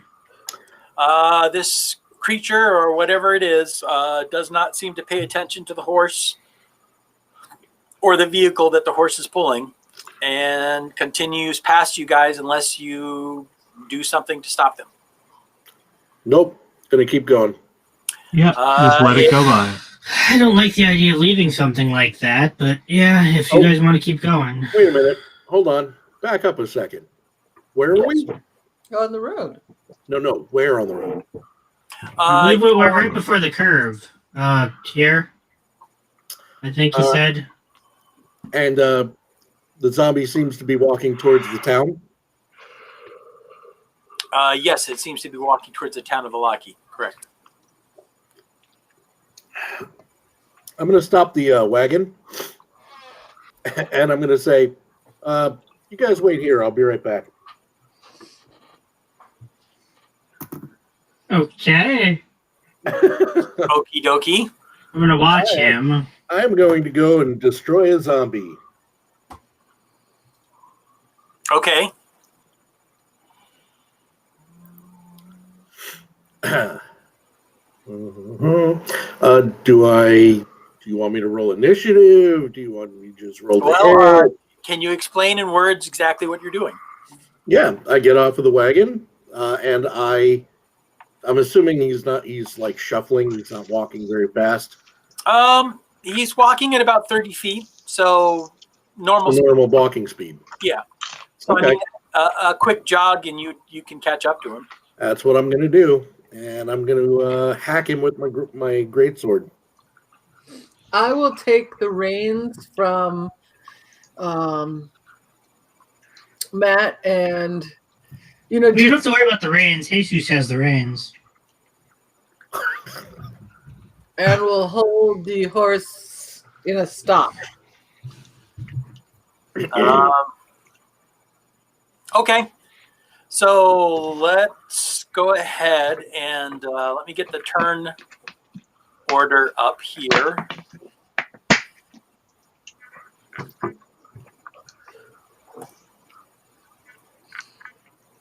And I will reset it.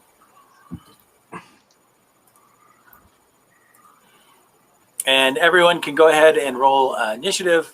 Oh, wait. No, we can't. We don't have. Yeah, we need thingies. I need to, let me set up the thingies. Yay, We can roll thingies. it. We just can't automatically put it in the thingy.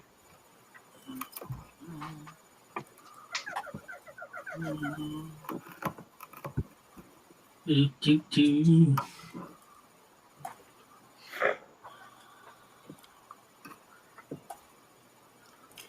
All right. Do.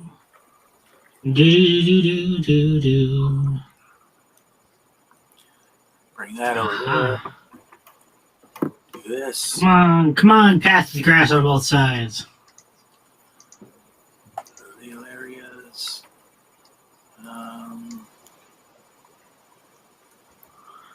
There we are. Yay. I love this. You can use this for anything. This is a slightly different map, not the same map. Yeah, this one doesn't have a bend in it.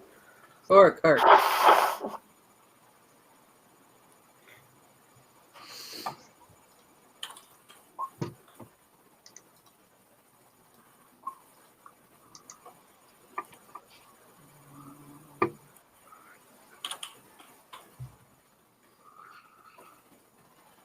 Oh no, there's a giant 10-foot radius template. Only taking up 5 approaching feet. us. Right, I'm trying to figure out how to make it bigger. It's odd. Unless this is using 10-foot squares, but then that would make us pretty big. Yeah. I'm big in Japan. Oh no, I can see it. It's a 10-foot. I can see the radius. I just changed it. Okay. My color a little different here. Mommy, stop. So that's our hut. It is a big hut. That Yeah. It should be 10.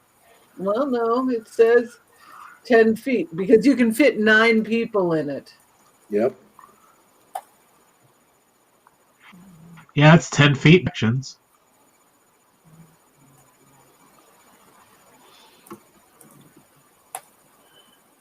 Should basically look like one of those trucks on the highway moving a house. Yeah. Except we're being pulled by a horse. It looks like an igloo on wheels. And Julius is like become Apache. Do we need a wide load banner on the back?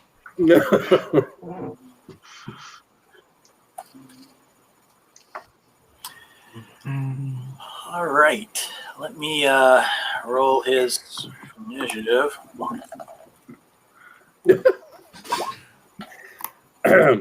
hut has a. The hut goes on 13. Wow. Now that's one heck of a spell. Yeah, this hut comes with anti-aircraft guns.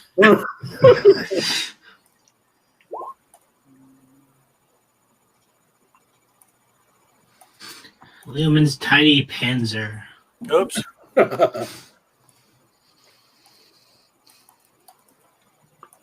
What was your score, Repine? Oh, that was a 13 original. 11 at first. It just kept changing. Come on, you guys. You guys gotta go. Ow! They do not want to go. Go away. So 11, you said? Yeah, I fixed it. You just need to get rid of my hut. Oops. Oh, now you got rid of it. I got rid of everybody. Damn it. Hold on. Oh, I got it. Oh, do I get to keep the 17 now?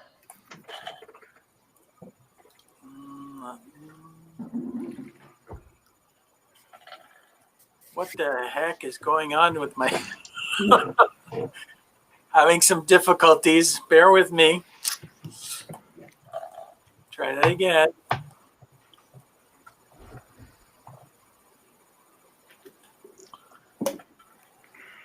We need the technical difficulties There picture. we go. Okay. Everyone's got their initiative in. We're all good now. So Julius, you get to go first, and then after that, we'll go into a normal initiative round. But I guess you can call this a surprise round? Sure. Let's call this a surprise round. Okay. Surprise! Yeah. Surprise, bitch. 24 hit. 24 will hit. Oh, I get to re-roll one of those. Do you want to put the horse on, or it doesn't matter? The horse and wagon don't matter for now. Okay. They may matter at some point, but right now they don't matter. All right, that is 13 points of slashing damage. All right. Hackety hack. Don't talk back. Yep. Okay, so you bring your sword down. It goes thunk and hits it, and it, basically hits it into its shoulder blade. The creature stops walking, kind of lurches a little bit, and then slowly turns around to face you. And you can see this light in its eye suddenly flares up. It does not look happy. I say, come at me, bro. Okay, so now we're going to go in order. So Tezzacotl, now you can go next. All right. If this thing turned, but it hasn't actually made any. Well, I don't know. Julian? Did you actually go? Oh, it's undead, or no? Yeah. I told you. Oh, Well, I told you guys the non-living is approaching us. All right. Well, if this thing turns around and it looks like it's going to be offensive, then I'm going to go ahead and pull my bow and shoot. Yes, it does look like it's raising its fists up to make some kind of attack on Julius. All right. Besides, So the look and the smell of it is pretty offensive anyway.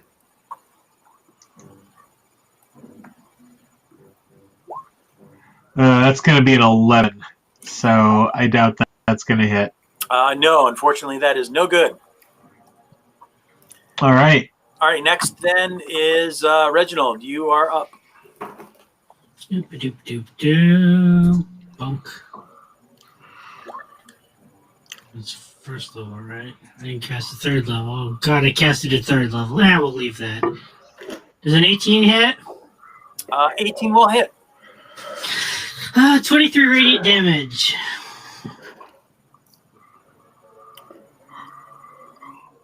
Okay.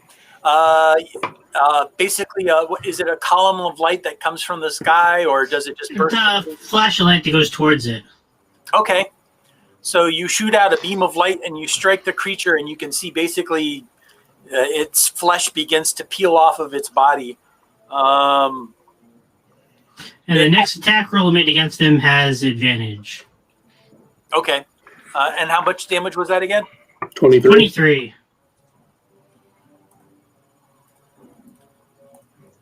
Okay. Breepine, you're next. I handle the animal. You handle the animal. I Oh, the horse. Okay. in Go ahead and make a animal handling roll. The horse is definitely spooked at this point.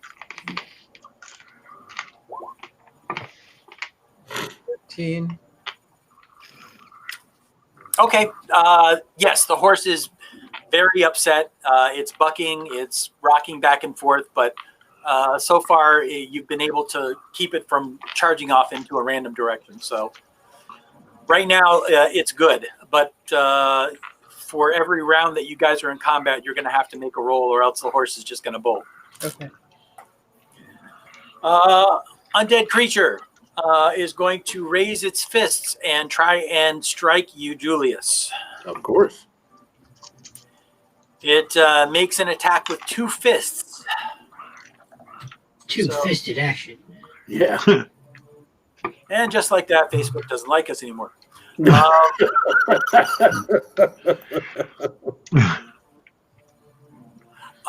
AC 15? 15? No, that misses. A 15 misses, okay. And then the second fist.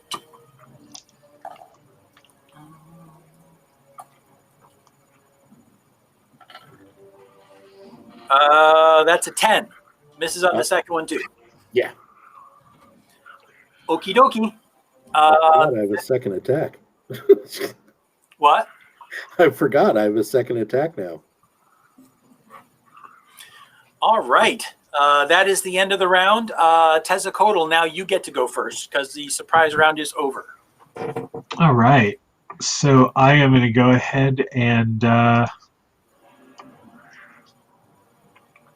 make an attack. Oh, that's right. I get 2 attacks this round as well. Your know first what? I'm attack gonna- on him has advantage. Yeah, I'm going to go ahead and continue to shoot. So I'm going to get my longbow. That's going to be a 20, unnatural.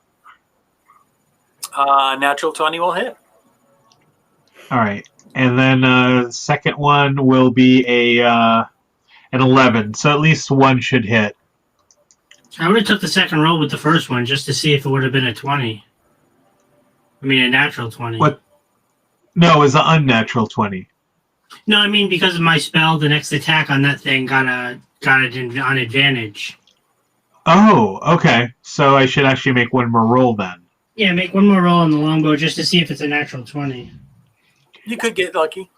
No, it wasn't. All right. So I still got 1 hit, and that damage was 8 points. Okie dokie.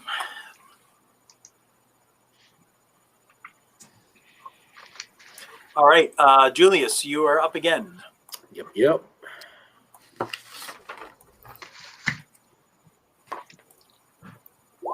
Swing batter. Hey, natural 20. Hey. That will hit. wow. So there's a 2 in there. I get to re-roll that. For 3. So 30. that's 30 points of damage for the first attack. You get to reroll the 2 that's under the Nice. other one, too. I don't know actually. Well, doesn't that count as weapon damage? Hang on. When using a 2-handed weapon, reroll any 1s and 2s for damage and take the second roll. So I guess I get to reroll the other one? Unless is 30 points enough to take it out? No, he's still standing. Okay. So then add 2 more. Damn, this is a beefy zombie. Yeah, right? So add 2 more, so 32. Yep. Okay. And then I will attack a second time. One away Close. from a natural 20. If you were a fighter. And so that is 11 points of damage. 11 more points. Yep. All righty. This is a beefy zombie. So Yeah. you strike him again, and then you slam him a second time, and each time your sword just comes right down on top of him. You can see like chunks of his body are falling off. Literally, pieces of his armor are breaking and snapping under your blows. He is still standing, though. Reginald, it is your turn. That is impressive. Yeah, try one of these. Uh, 25 will hit. 11 damage. All righty. What were you attacking with? Another Same guiding spells bolt. last time. Oh, same spells last time. Got it. All right. Another blast of light hits the creature. You can see that it takes one step back and then starts lurching forward towards Julius again. And same thing as last time with the advantage on the next attack. Got it. Repine, your turn. All right. Handle that animal. 11. Still bucking and very, very unhappy, but you are keeping it in place. It isn't running away. The creature raises its fists again and tries to hit you again, Julius. Fist numero uno.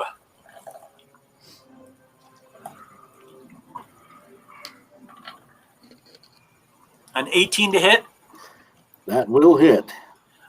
16 points of bludgeoning damage with the first fist. Oof. Ouch. Fisty fist number 2.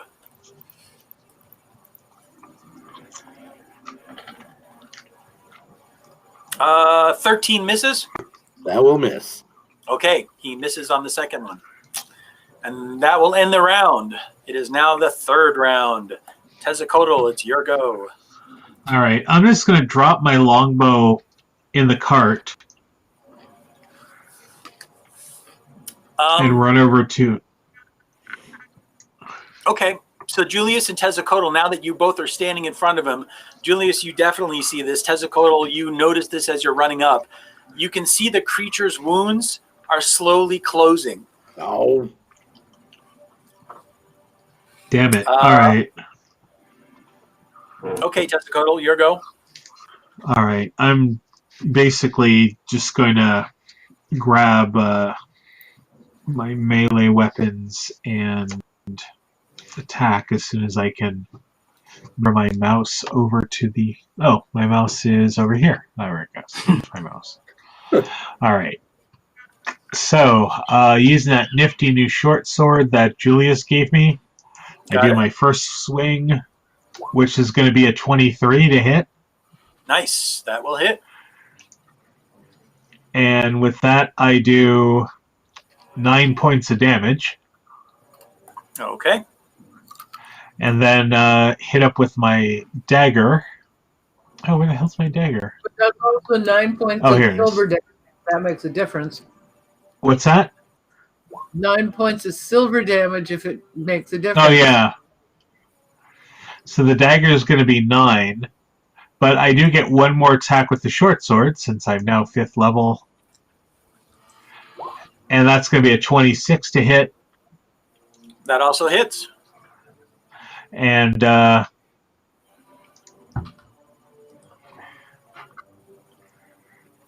is going to be 6 points of damage. Silver again, if it's... Your swords strike again and again against its body. You can see the creature does register. It reacts to your strikes, but the creature is still standing. Julius, it is your go. Okay. I am going to pull out the vial of holy water again, and I'm going to attack with that. Okay. So let's see here. That's a 4.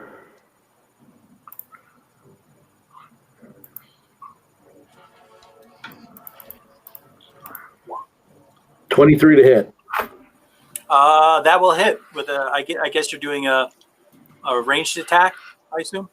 Yeah, it's rolled as a ranged attack, but it says that basically I can just splash it on him. Okay. Right. Now, because he's undead, that will affect him, right? Yeah, it's radiant damage. Okay. Yep. Then go ahead and roll your damage. Wow. Okay. 2 points of damage. Well, it does hit his face, and he doesn't seem to react, but you can see his face begin hissing and starts burning large pock marks into his face. Reginald, your turn again. No, I get another attack. Oh, sorry. My bad. I'm going to whack him with my sword again. 23 to hit. Yes, that will hit. Hang on.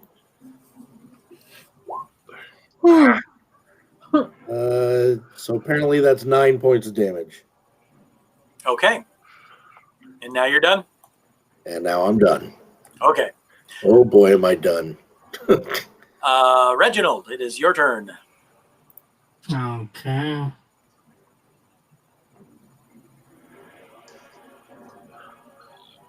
What does that do? No, we're not doing that.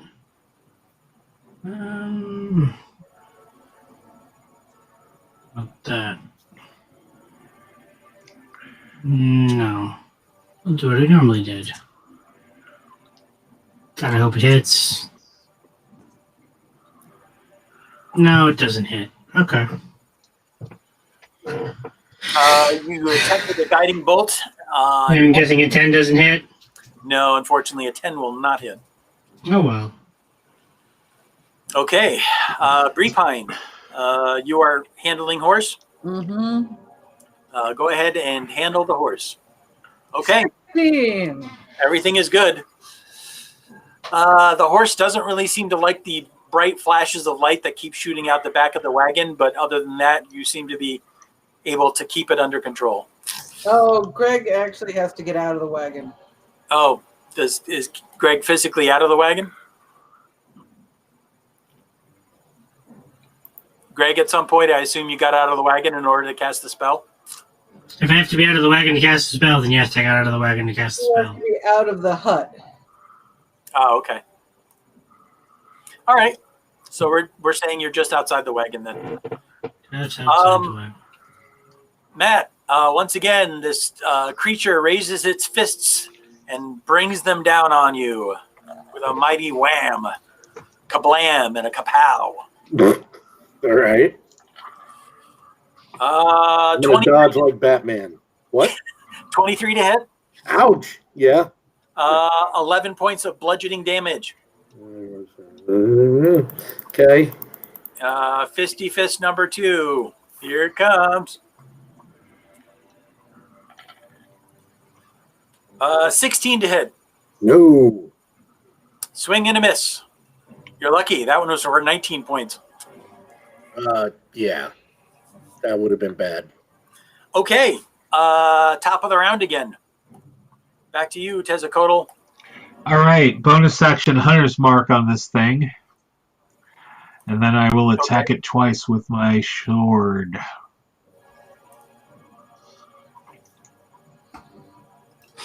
You may sword away. So that's a 23. That'll hit.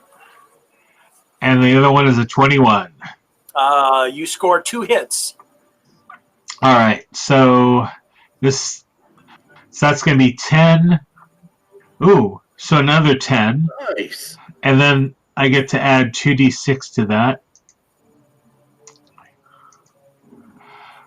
So that's going to be a 5 and then a 5. Wow. So I do 30 points of... No. Yeah, I do 30 points of damage. Nice. Nice. Both of your swords, with a flash of your blades, you sink both swords as far as you could, almost up to the hilt, into this creature's body, and then bring them out with a sudden flash. 30 points of damage. The creature shudders, but remains on its feet. Oh, I'm regretting my decision. Anyway. We should have just let it walk on into town and kill innocent people. I know, right? Julius, it is your turn. 25 to hit? 25 will hit. 23 to hit. 23 will hit. Right, so the first one does 12 points of damage. Okay. The second one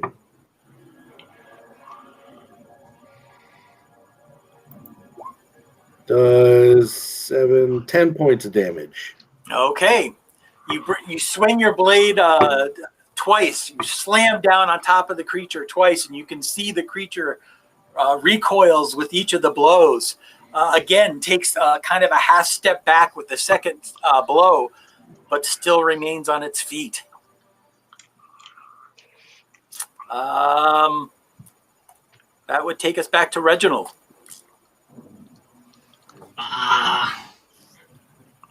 We're gonna die. Somebody's gonna die. Oh God, why does it keep blowing low? Okay. An 11 doesn't hit, obviously. No, sir. But can't do this. There's a bonus action. Julius, you heal 6 points. Woo! We're gonna run into those brigands, and we're gonna be just as tapped as Julius. Yeah.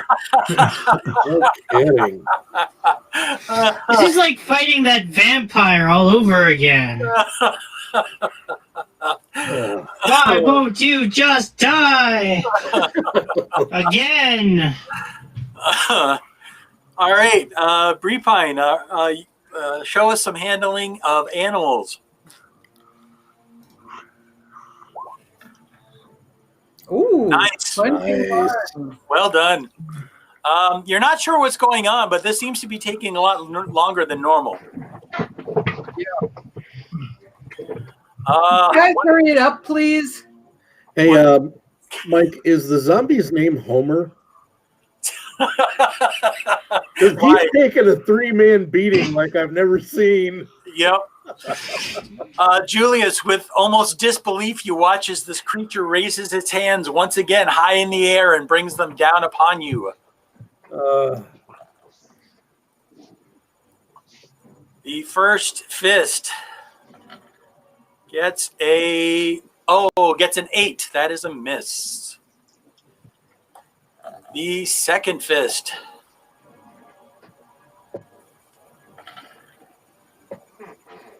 Ouch. 21? Oh, he fists me, all right. Ah, Then you are the proud owner of 18 points of bludgeoning damage. Oh, my God. Slammo! Well, you don't need to worry about that colonoscopy anymore. And just like that, Facebook isn't our friends anymore. So, with unholy strength, this thing keeps pummeling you. You can feel your body is rocking with these huge slams as his fists slam into your sides and onto your chest. Okay. Round 5. Tezzacotl, you're up. All right. Well, I guess I will do multiple stabby stabs. That's really the only thing I can do at this point. I don't think I have any spells that. Let me just hold on. Let me just kind of quickly think. Yeah, I doubt like Zone of Truth would do anything. So. are you a zombie? Well, I have summoned beast. I think that's a little too late. Yeah. So I'm just going to continue to stab. So short sword. Ooh, that's a failure. Well, actually, at 14. 14 unfortunately will miss. Wow. All right. Well, he is 10 will definitely not in miss. plate mail armor, but he is wearing plate mail armor. So. Wow, that's a complete 3 rolls of suckitude. All right. Whiff. That's unfortunate. Yeah, it is. For All me, right, Julius. 19, 19 will hit. and the 8 will miss. The 8 will miss. That is 12 points of damage. The creature stumbles, staggers, but then regains its balance and starts walking towards you again. Is this thing a weeble? Because it won't fall down. Reginald. Okay, let's try this. Why won't you stay dead?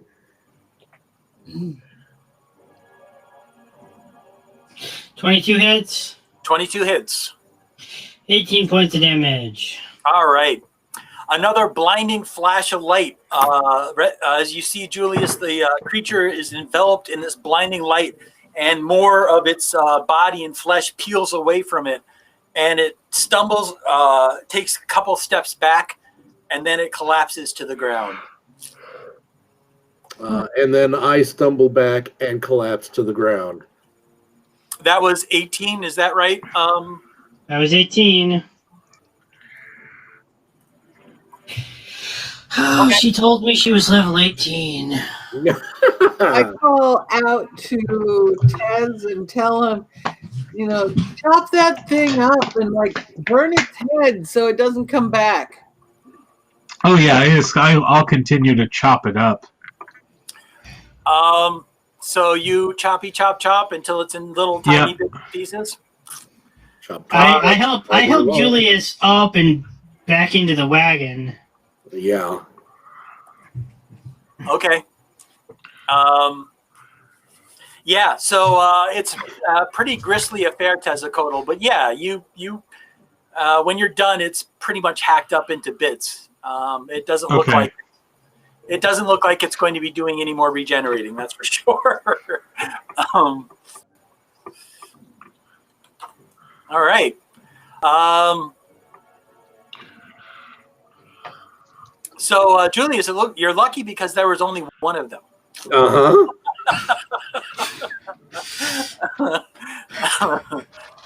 You're pretty sure that zombie was on steroids, maybe, or taking vitamins. You're not sure. That's not the kind of zombie I'm used to. Right now. All right. Buddy. So, Julius, you're back in the wagon. Tezzacotl, when you're done slicing and dicing, I assume you hop back in the wagon. And are you guys resuming your journey? Yeah. Yeah. We got to at least get to the Vasani camp. All right. I will heal you for... You get 5 points of damage back. All right. Well, that's better than nothing. I would heal you more, but I don't want to run into anything and not have anything. I hear you.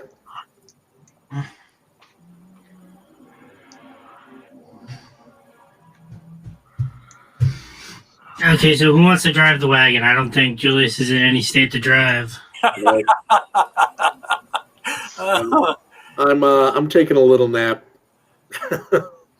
I guess I'll try and drive. I could probably. Okay, yeah, Brepine, if you're good with animals, because. Well, good is relative Relative. term.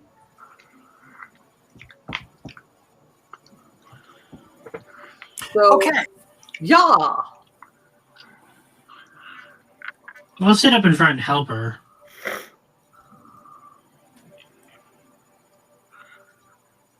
And you can keep an eye on Julius, Tez. Actually, keep an eye. Right. Actually, keep That an eye works. behind us, just to make sure nobody sneaks up. Let me see if All I right. have any healing.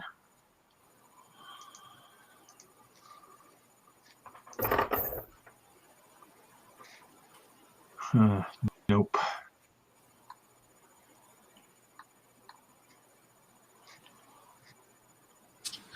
So, Brepine, your magic hut house caravan, Yeah. that continues. How long does that last for? 8 hours. Okay, so plenty of time. All right, so you guys resume your journey after a couple hours of travel. Julius, you benefit from a short rest if that's what you were shooting for. I'm not sure if you were shooting for a short rest. I will take the healing from my hit dice. Okay. So yes, you get a short rest.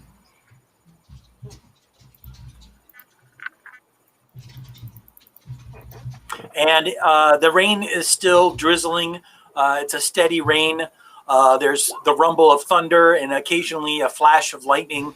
The horse is very jittery, but Brepine, you seem to be doing a masterful job of keeping the animal from going anywhere or bolting or doing anything crazy or radical. So You guys continue down the small, tiny dirt path. You wind your way along the forest edge, and before too long, you guys find yourself back at the windmill once again. I assume that you guys aren't stopping. You're just going to continue on your way? Yeah. Okay. Yeah. You continue traveling, and after about another hour, you are passing through the tower. The west gate, I should say. You're passing through the west gate. And you've come to a fork in the road. You obviously are going to the right. You're not going to Castle Ravenloft. You cross over the bridge and start traveling along the river. And in about another half an hour, you find yourself back at the Vallaki Gypsy Camp. While it is still raining, the rain doesn't seem to have dampened their spirits too much. As always, they have a large fire going. There is still meat being cooked on the spit. And you can see that the Vallaki are walking around, and it doesn't seem like they're too bothered by the rain. They just seem to be caring about their business as if not much is happening. So you pull up your cart, and once again, they see that you... well, actually, they don't recognize you because you've got this strange new cart. So you pull up, and they all kind of look a little reserved, and they kind of take a step back. And then I assume as you guys start emerging from the cart, then they're, oh, hey, look, it's our friends. They've come back, and they all come over, and they start asking questions about the strange new wagon you have, and so on and so forth. Tezzacotl, unless you protest greatly, they're going to clap you on the back and usher you over to the warm fire and begin to feed you meat on a stick. So, Yep. Oh yeah, that's my shtick, man. That's my shtick. I just go and eat stick meat. And they immediately start asking you about where you've been and what you've seen, and they seem to be very interested about your tales and what you've done since the last time you've seen.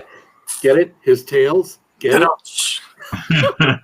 Hey, you know what? It's after 11 o'clock. That's all you're going to get from me. As far as the rest of you, what are the rest of you doing? You can see that Tezzacotl has found his home, his comfy chair, if you will. So, I am resting.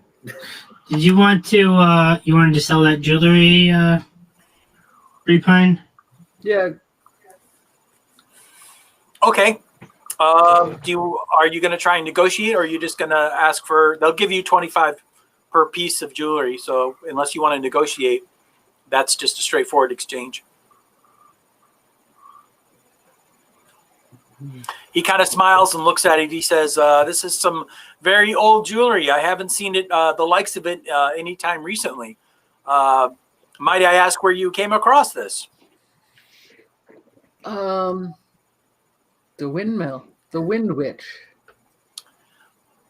The witch at the windmill. Ooh, very interesting. Yes, I believe that Tezzacotl was regaling my brothers with the tales of defeating her. Very interesting story. Well, I'm pretty sure I can find a buyer for these pieces. I'll give you 25 gold pieces for each. There's 6 here, so how does that sound? That sounds okay. Okay. He gives you a stack of gold coins, and he relieves you of the jewelry. All right. Julius, you are resting, and Reginald, are you doing anything in particular? No, just milling around at the moment. Okay. All right. So what else are you guys doing at the Vallaki camp while you're there? Do we have enough time to get... I believe it only takes an hour to get to Barovia from here. So Correct. Maybe we could just push on and get to the Barovia if you want to find those people. That's actually a good idea. The Vallaki, remember anybody coming through here? Yes, there was a wagon that passed through very late at night. They stopped briefly, but when we didn't come out to greet them, they continued on their way. Surprised they made it this far. Yes, it was very unusual for anybody to travel at night. We didn't know who they were, and of course, we weren't about to go investigate. You guys just got us looking for trouble. But that's okay. Well, thank you, Visanti. We've got to get to Barovia. We're looking for those people who passed through. Well, very well. You still have, hopefully it'll stop raining soon. There's still plenty of daylight, though, so you'll be in Barovia in no time at all. Maybe until we meet again. And I'm sure we'll see you tomorrow. We're back here all the time. Who are we kidding? You guys are going to be back in an hour or two. I don't think Taz would have it any other way. At this point, they're just assuming that whenever he walks away, he's like using the bathroom or he's taking a nap or, oh, he's back. Oh, there he is. It must be that cocaine they put in the stick meat. Yeah, that's right. All right, so you guys all pack up the magical wagon and you're off to Barovia. The last hour is uneventful. You guys travel along the lake and the river, passing over the bridge, and then finally your wagon rolls into the town. So you guys notice immediately as you come into town that there is a wagon that looks very familiar to you that is parked outside the inn.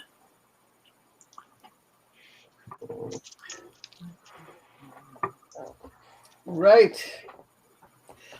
Is there a parking space next to theirs? Yes. Yes. But There's it's plenty of handicapped. parking. I don't want to park it here. Can we go to Come can on. you bring up the map again? How are they No, going I don't trust it. If these guys go run, if they actually did steal it and they go running, I don't want them to take our cart. Where is our cart? 1 second, pulling up Barovia for you. Our cart is covered by a hut.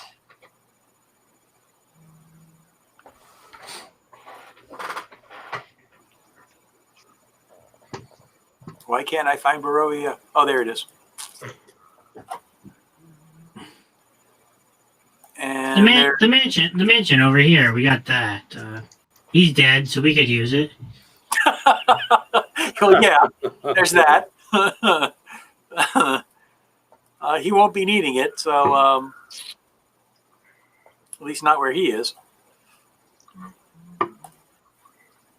So are you guys are passing the inn and the store and you're going straight down to the mansion and you're going If to everybody's okay with that. Well, is everyone okay with that? Yeah, that's fine. I'm assuming I'm still passed out. I'm imagining that anybody who sees us driving along is going to wonder about what's going on. Yeah. You are definitely a curiosity as you roll into town. It's rainy, it's cold. There's not a lot of foot traffic in town, but yeah, the few people that are out and about are definitely curious about what exactly it is. I mean, does it look like would it pass for a normal covered wagon, or does it look like something? Probably not up close. From further away, it might. Okay. Well, at this point, no one has gotten close enough to take a good look at it. So obviously there are some gawkers. There are some people who are watching you guys go through town only because they don't recognize the wagon. And, everyone's a suspicious sort. But no one's gotten close enough to take a good look at it yet. So then I guess you guys head to the mansion. And then at that point, you are waking up Julius. I'm going to wake up Julius and let him know that their wagon's in front of the inn and what he wants to do about it. What do you want to do about it? What do you want to do about it? Yes, Mr. Paladin. Well, my concern was that they are safe. So obviously they have made it to the town safely. Okay. So that was it? We came all this way just to they made it to the town safely? Well, that's what I said from the beginning. Well, now do we want to see if they're the ones that stole the wine from the other guy? How are we going to prove it? I don't know. Let's check the wagon out. Barrels had the wizard the wine markings on them, didn't they? Right, but what's to say they weren't another buyer from the vineyard?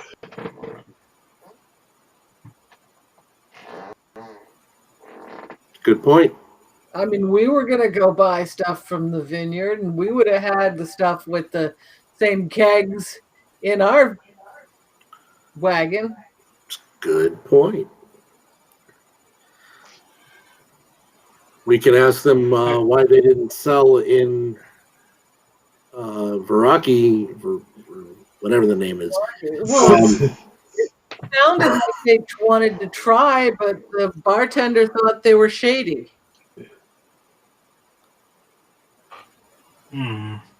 I have Zone of Truth. I mean, I could, but we kind of have to get them to agree to be in it, or, you know. That's like the stupidest thing.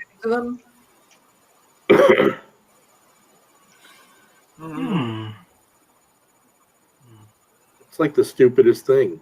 Yeah, I need you to agree to be in this zone where you can't tell Well, actually, a lie.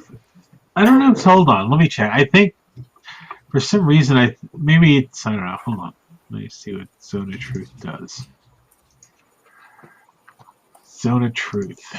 It's Monster Slayer magic. They're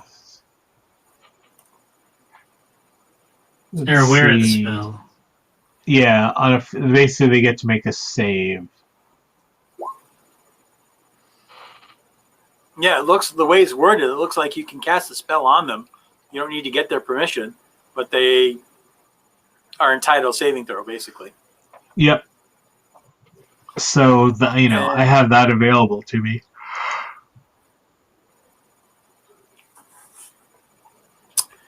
They can be evasive, but they have to tell the truth.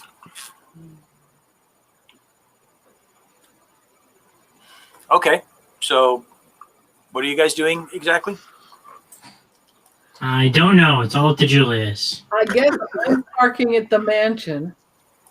Yes, that much we've established. You guys are now parked at the mansion. And I'm kind of picturing you guys in a football huddle. So here's my concern. Mm-hmm. Let's assume for a moment that they do turn out to be bandits. What's to stop them from attacking us? Nothing. I am not in a particularly good shape to defend everyone. Mm-hmm. Yeah, but we got to do something because we came all the way here. Yeah. Yeah. We can go and question them, sure. And how about if we just get one of them and get them drunk, and maybe they'll say something they shouldn't. There we go. Some good old-fashioned drink magic. there you go. Drink magic. Get off of is anyone particularly good at drinking? At getting that kind of information in that manner?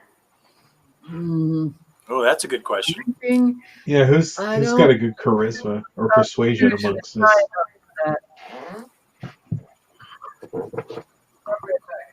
I mean, I can talk pretty good, but I don't know. I have a +1 persuasion. Yeah, something tells me that you would not be a good candidate for questioning them based on other people's reactions to you around here. How about the two of you? Are either of you personable? I'm sorry, what was that? Are talking to the short ones. Are either of you personable? Personable. Ooh, not the best at it. I know Bree Pine likes to talk. I don't know if she's any good at it. Yeah. I suppose I can. I'll question them. We just need to do it in a way in which they don't know that they're being questioned. Julius, you don't have your normal bravado that you normally have. The wind seems to have left your sails, my friend. Maybe. Did it have anything to do with that zombie encounter this afternoon? Probably more to do with the fact that I didn't get any rest. Oh, yeah, well, that too. Yeah, it's kind of a 1-2 combo there. All right, so what are you guys going to do? Well, I'm going to go to the bar. Okay, so you guys are you all headed to the inn, or Julius, are you going alone? I'm going to If watch. you will, I'll go. Yeah, I'm not letting him go by himself. All right, you Yeah. guys are all going to the inn. Okay, so as you guys walk down the road and you're approaching the inn, you notice the wagon's gone. They're on their way back to Vallaki. No, kidding. No. Kidding. And cue Benny Hill music and Why, you son of a... now that's it. The entire game now is just you guys chasing the wagon. Now, no, the wagon is still parked in front. It is a drizzly rain. You guys see this battered sign, "Blood on the Vine." You guys step into the inn, and of course, a very familiar scene. You've been here many times. You do see the twins, the sisters that are the owners of the bar. They are over in the corner, and they seem to be having a conversation with the bartender. There are 5 individuals that are seated at a table, and they all are quiet. None of them seem to be talking, and they all seem to be looking over in the general direction of the bartender. Currently, there's nobody else in the bar. It is probably around lunchtime, a little bit after that. I'm going to say it's after lunchtime. Everyone is already, whoever came in to have their lunch has already left. Mm-hmm. And you guys all step in, and there is a palpable tension in the air. You guys kind of feel like you walked in on something. The bartender kind of turns and sees you and greets you and says, "Welcome back. Please feel free to make yourselves comfortable, and I'll be with you in just one moment." And then he turns to continue talking to the sisters. Well, let's grab a seat. Okay. So you all sit at the bar, I assume? Yeah. Yeah. Sure. Tezzacotl, are you making an attempt to hide yourself under your cloak, or are you... Yeah, I have my cowl over my head. Okay. All right. After a couple minutes of hushed conversation, well, a couple seconds of a hushed conversation in the corner of the room, the bartender comes back to the bar. He says, "Very sorry about that. What can I get for you?" Are we within earshot of the other group? It's a pretty small room, so unless you guys are whispering, yeah, they're going to hear what you're going to say. Okay. So I'm going to beckon him closer so that I can whisper to him. Okay. And I'm going to say to him, the gentleman at the other table there, have they brought you wine? He looks a little confused. There's a flash of confusion on his face, but then he nods to you and he says, yes, they did. They did. Their wagon is parked out front right now. And Wait a second. Was there wine in the wagon when we passed by it on the way in? Well, the wagon did have something in it, but it was covered with a tarp, a canvas blanket of some kind. You could tell there was something in it. Without actually looking in the wagon, you wouldn't have known. Do they seem as though they're asking a reasonable amount? More than reasonable, he says. Almost like they're trying to just unload it. Yes, like they're trying to get rid of it. I lean back away from him and I say, I'd like a round of drinks for everyone on the house. And I pull out some gold. He kind of opens his eyes like he's not quite sure where you're going with this. And he says, well, very well then. Everybody gets wine on the house. And he begins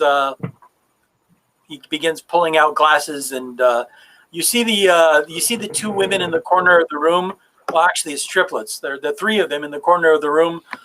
They all kind of look at you like, they do a double take. They literally kind of, like, what is he up to? I just give them a very subtle nod. Oh, yeah, that Mandalorian and his nods. Okay. So the bartender pulls out glasses and begins filling all the glasses, and he says, come, and he motions for the guys at the table, and he said, please come here and enjoy the finest wine that Barovia has to offer. And one of the guys kind of slowly gets up and begins to saunter over. I'm going to use my telepathic ability to talk to Julius and ask him if he wants me to sneak out and check in the cart and see if it's the wine we're looking for. Sure. Yeah, that sounds like a great idea. Okay. And so I take my drink, and only one of them came up to the bar? One of them came up to the bar, and he looks like he's trying to pick up as many glasses as he can.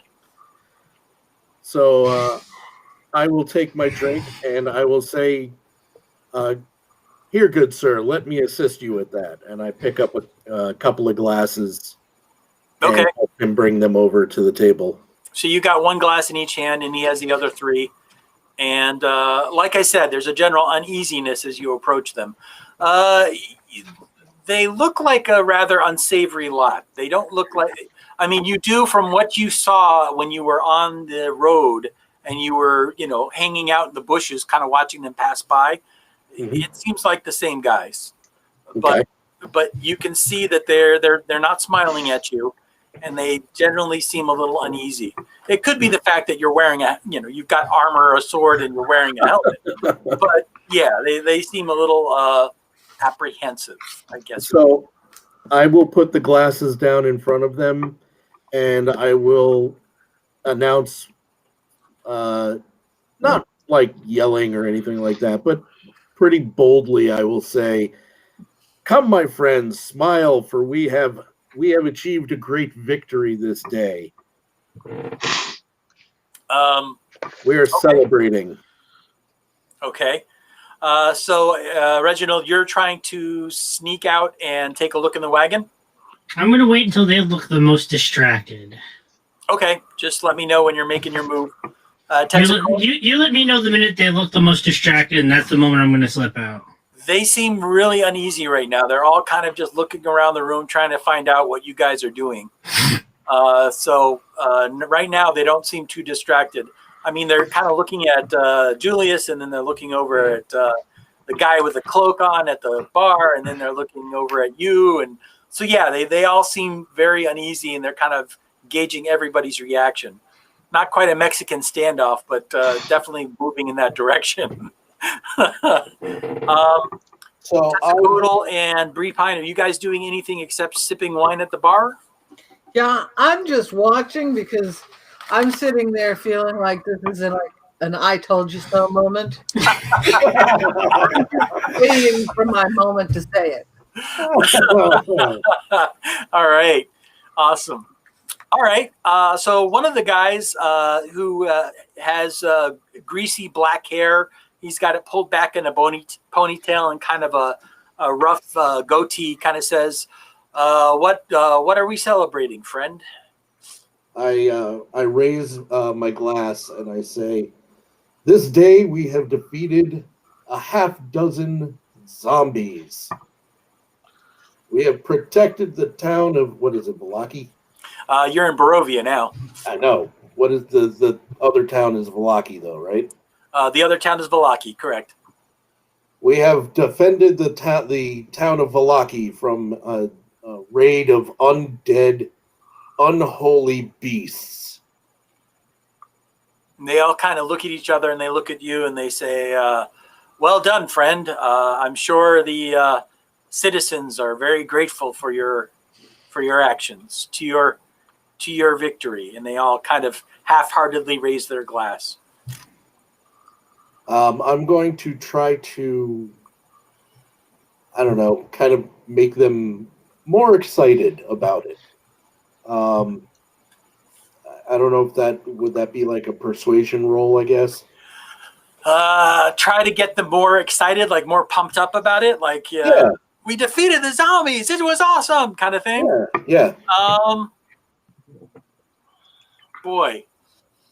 Yeah, I would actually say that this would probably be performance. They're going to try and feed off your energy. You're not trying to convince them that you won. You're trying to convince them to get excited. This is something worthy of celebrating. So yeah, I'm going to call it a persuasion roll. I'm sorry, a performance roll. I mean, yeah. So I got an 11. All right. Like I said, they kind of half-heartedly raise their glasses and say, well done to your efforts. Hear, hear. Here. I turn to them and I say, "Have you ever encountered zombies, my friends?" We cannot say that we have, stranger. We have been very fortunate. I will regale them with a tale of our heroics, and I will Embellish the hell out of it. thank you. That's exactly what I was looking for. Yes, I will embellish the hell out of it. All right. Again, I would call this a performance. So go ahead and make a performance roll, and depending on his roll, this might be your time, Reginald, to slip out, because if he hits them with a wall of blah, blah, blah, they're going to definitely start to zone out. Yeah, I think this is your time. I got a 22. Oh, yeah. Yeah, they're definitely... They're paying attention, but you can tell that slowly, one by one, the light is going out in their eyes. You are definitely casting a spell of boredom.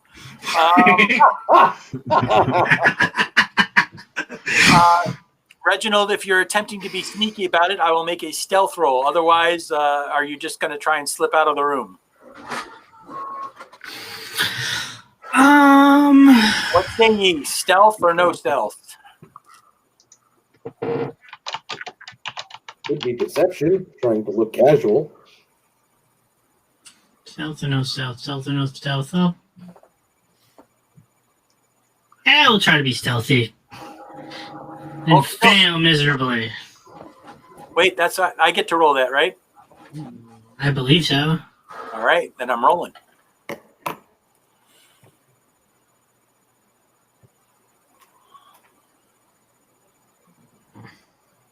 Okay, so you're pretty sure they didn't notice that you slipped out of the room. You find yourself quietly opening the door, and you close the door quietly with a click as you hear Julius saying, "And then there were two remaining." So as I see the glimmer fading from their eyes, I will change tactics, and I will begin asking them about their adventures and what kind of things they have encountered, and try and get them involved that way. Okay. Tezzacotl or Briefine, are you guys doing anything, or are you just watching the show go down here? I'm just watching it all go down. All right. Okie dokie. Tezzacotl?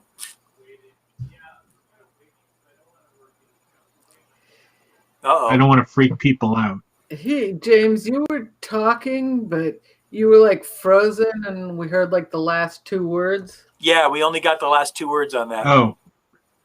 I said I don't want to play my hand and frighten them off because of who I am. So okay, I'm just so gonna you're playing it cool. Got it. Yep. I'm just All a right. Cheeto.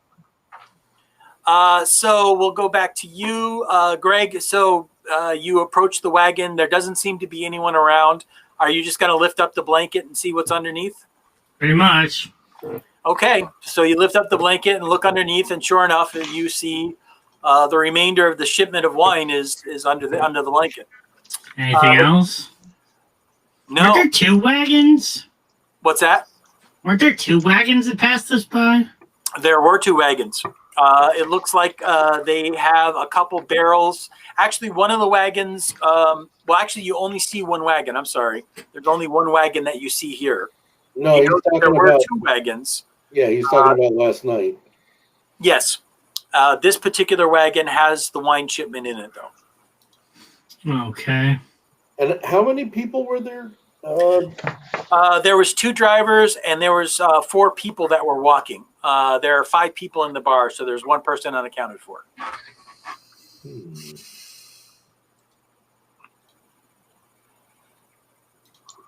Okay. So Reginald, are you going to try and see if you can find the other wagon, or are you satisfied with confirming that they have the missing wine shipment? Don't know. I'm gonna. Do I sneak off, or do I let him know what I saw? That's the problem.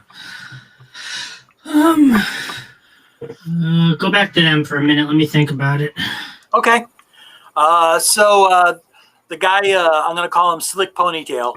So you're like, so tell me of your adventures. And he's like, well, friend. And he gets up and he says, we are actually in a little bit of a hurry. So if you don't mind, I need to conclude some business with the bartender. If you can excuse me. And he starts walking towards the bar. I'm going to kind of casually ask him, what kind of business are you in? He stops and he says, well, we are traders, and we are trading some goods, hopefully, to feed our families. I see, a noble thing to do.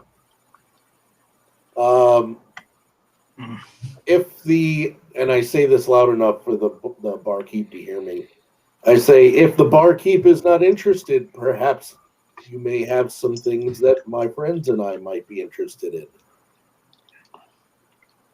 He kind of looks you up and down like he's not quite sure what you're driving at, because he doesn't know what you're driving at. And he goes, sure. I say, we're always in search of useful items for our adventures. And I pull out the sack of party treasure, which is over 300 gold, and kind of jingle it in my hand. And I say, and we have plenty of money to spare for such items. So that gets him to stop, and then he kind of turns and looks over his shoulder at you, and you see him kind of thoughtfully rub his goatee, and he says, well, friend, why didn't you say so from the beginning? And he kind of gives you a smile.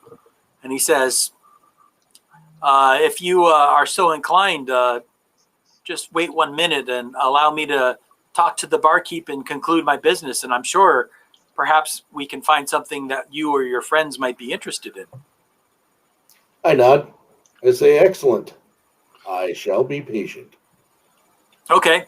Reginald, have you decided, or are you still thinking about what you're going to do next?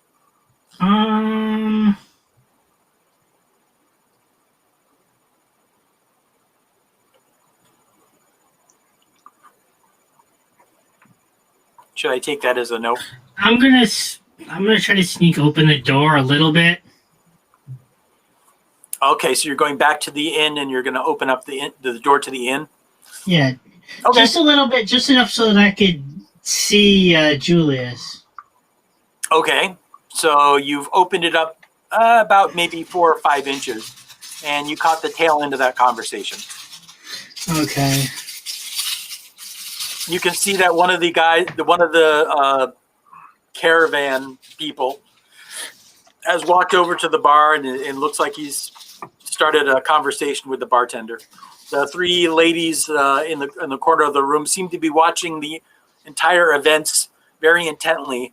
You can't really tell what Tezzacotle's doing, but you can kind of see that Bree Pine has a glass of wine in front of her, and she kind of has a smirk on her face. Okay. I'm going to use the telepathy again on Julius, and I'm going to say, it's our wine. Do you want me to go to the guard? Not if you want me to go to the guard.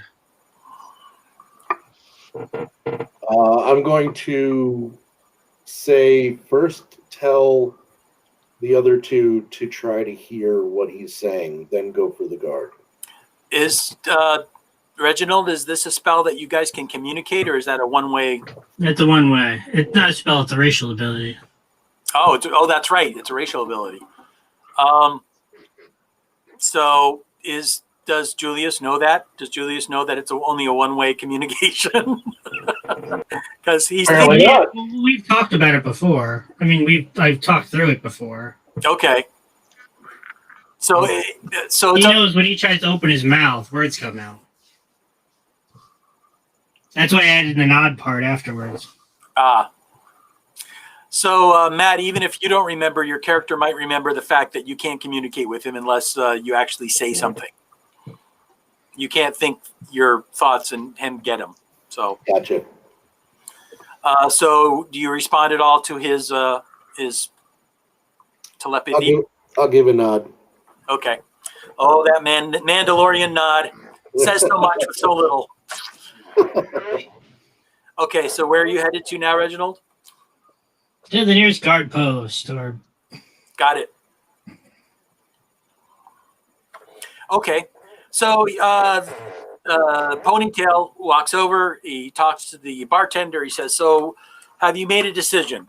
And the bartender kind of says, "Well, I just don't have the money right now. Unfortunately, I don't know when I'll have the money, and the owners aren't willing to give me any more money. So, I'm going to have to pass on your offer." And you can see the Ponytail guy kind of says, "You're sure?" And he kind of looks over his shoulder. He says, "I've got some other business, and I don't think I can offer this for very long." And the bartender kind of nods and says, "Yeah, I'm sure." He kind of shrugs and says, "Okay." He turns around and walks over to you. He says, "Well, friend, looks like you and I have some business to discuss. Why don't you pull up a chair?" I pull up a chair. So his cohorts kind of are looking around like they're not quite sure what's going on, but they're going along with it.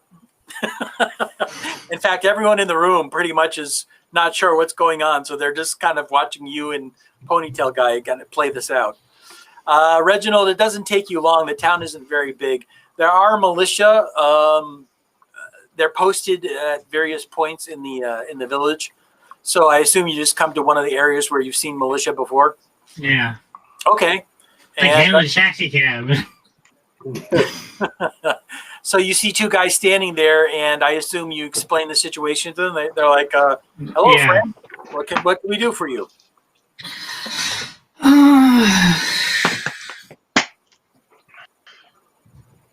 I'll explain the whole situation.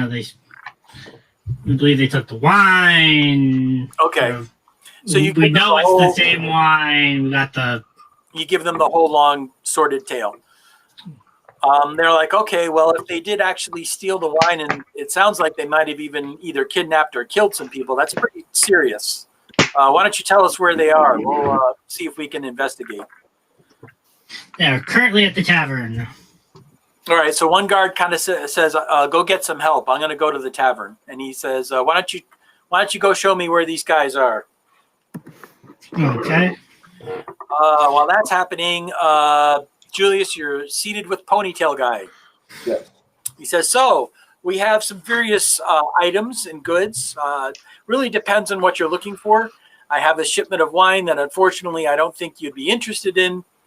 You don't seem like you're the purveyors of wine, but I do have some other items that I'm sure at least might interest you, or at least I hope would interest you." I say to him, don't be so quick to judge, my friend. We may indeed yet be interested in the wine. What else do you have? Well, we have some wine. We have some mercantile, such things as rope and other things. We have a few weapons, a few pieces of armor, but mostly foodstuffs and mercantile stuff, things that you'd find at the general store. I can give you a full list if you have the time. I mean, it's quite a list. I have the time if you do. Okay. I'm stalling this guy at this point.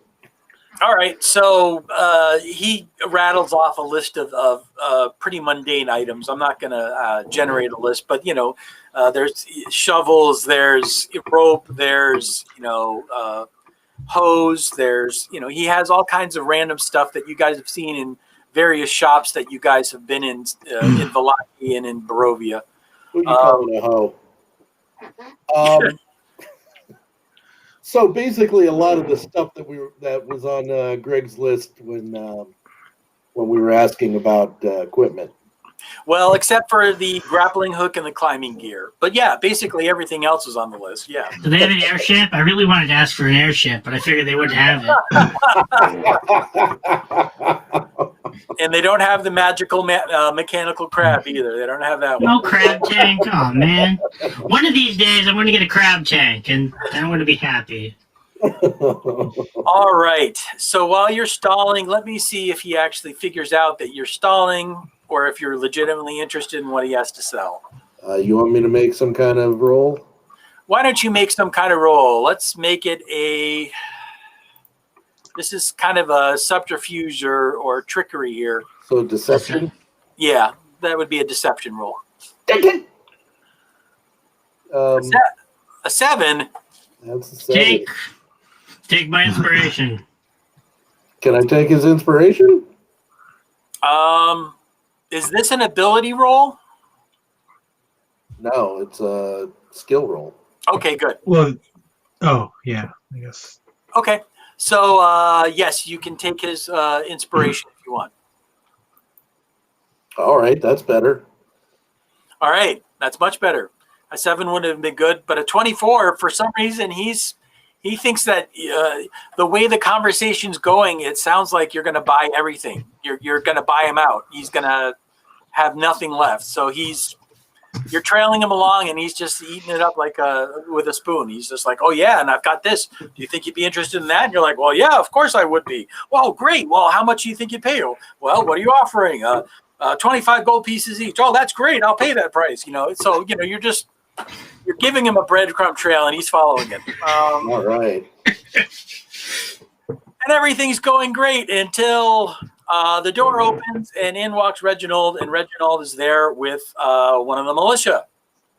Only one? Oh, I'm not walking in with the militia. I'm showing him the card first. All right, so you show him the cart, and then the militia turns, and he looks like he's going to march over to the inn and walk in. Oh, whoa! There's like 5 of them. He's like, "Yes, well, I need to identify them and make sure they don't get away." Okay, if you want to, I'm going to stay outside and let him do that. Okay, so the door opens, and you see one of the town militia there. And at this point in time, everyone pretty much in the room kind of realizes at the same time that the jig is up. The guy is looking at you, and then he looks over your shoulder, and you can see his eyes. In his eyes, he realizes that he's been played, and he stands up, and the rest of the guys stand up with him. Okay. Now we're all sitting at the same table, right? Yes, you at this point you are seated at the table with them. Tezzacotl and Reaper are seated at the bar, which is about 5 to 10 feet away, depending on who you're talking to. Okay. So when they go to stand up, Yes. I am going to stand up as well and flip the table. Okay. And cue bar music. So flipping the table, that is going to be a straight up strength roll. 22. Now that is an ability roll, so don't forget you have to roll disadvantage. Oh. 22. Well done.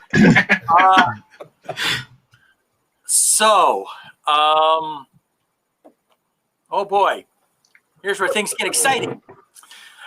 So with ease, you grab the table and you just flip it up over.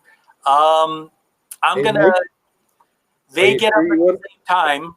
Are you sure you want to start a bar fight at 8 minutes to midnight? I know, right? I just looked at the clock. Well, it wasn't really going to be a bar fight till somebody flipped the table. So what's your call, James? Should we stop it here before the bar fight starts, or should we try and run a bar fight? Let's open the next game with the bar fight. All right. Yeah, I think you're right. I think we should, instead of trying to rush through this, we'll end with Julius flipping the table and everyone jumping to their feet. That's how it would end in a TV show anyway. Yeah, right? He flips the table, the wine goes flying, and in midair, the wine forms into "to be continued." There you go. And then we can do a smash cut to the piano player still playing. Dun, dun, dun, dun, dun, dun. All right. That's it. Over to you, James. Well, all right. Speaking of inspiration points, does anybody get any? Well, I would have done that at the beginning. Did anyone use any inspiration in the last battle? In the last battle? No, but No. I haven't had an inspiration point since the beginning of the game. Well, you should have gotten one then for fighting against the witch. So against the night hag. Okay. So because that night hag had you down to 2 or 3 hit points, if I remember right. Yeah. So for going toe to toe with the night hag, you would have gotten your inspiration back. So you would have had the option to use your inspiration instead of using Reginald's. So you guys can fight about that and decide either if you have one or Reginald has one. But either way, you guys can do that offline. James, take it away. All right. All right, everyone. Well, we'll call it short to next week when we start up, or not next week, in 2 weeks when we start up. We'll be in the beginning of a bar fight. And, well, thank you for watching, everyone. And I'll just say hi to Mike Lavoie, who's in our audience, who's been watching and wanting us to see smash people with bottles and throw them in the street. So see you later, Mike, and we're Tune out. in next time. I'm sure you're going to see some bar fight action for sure.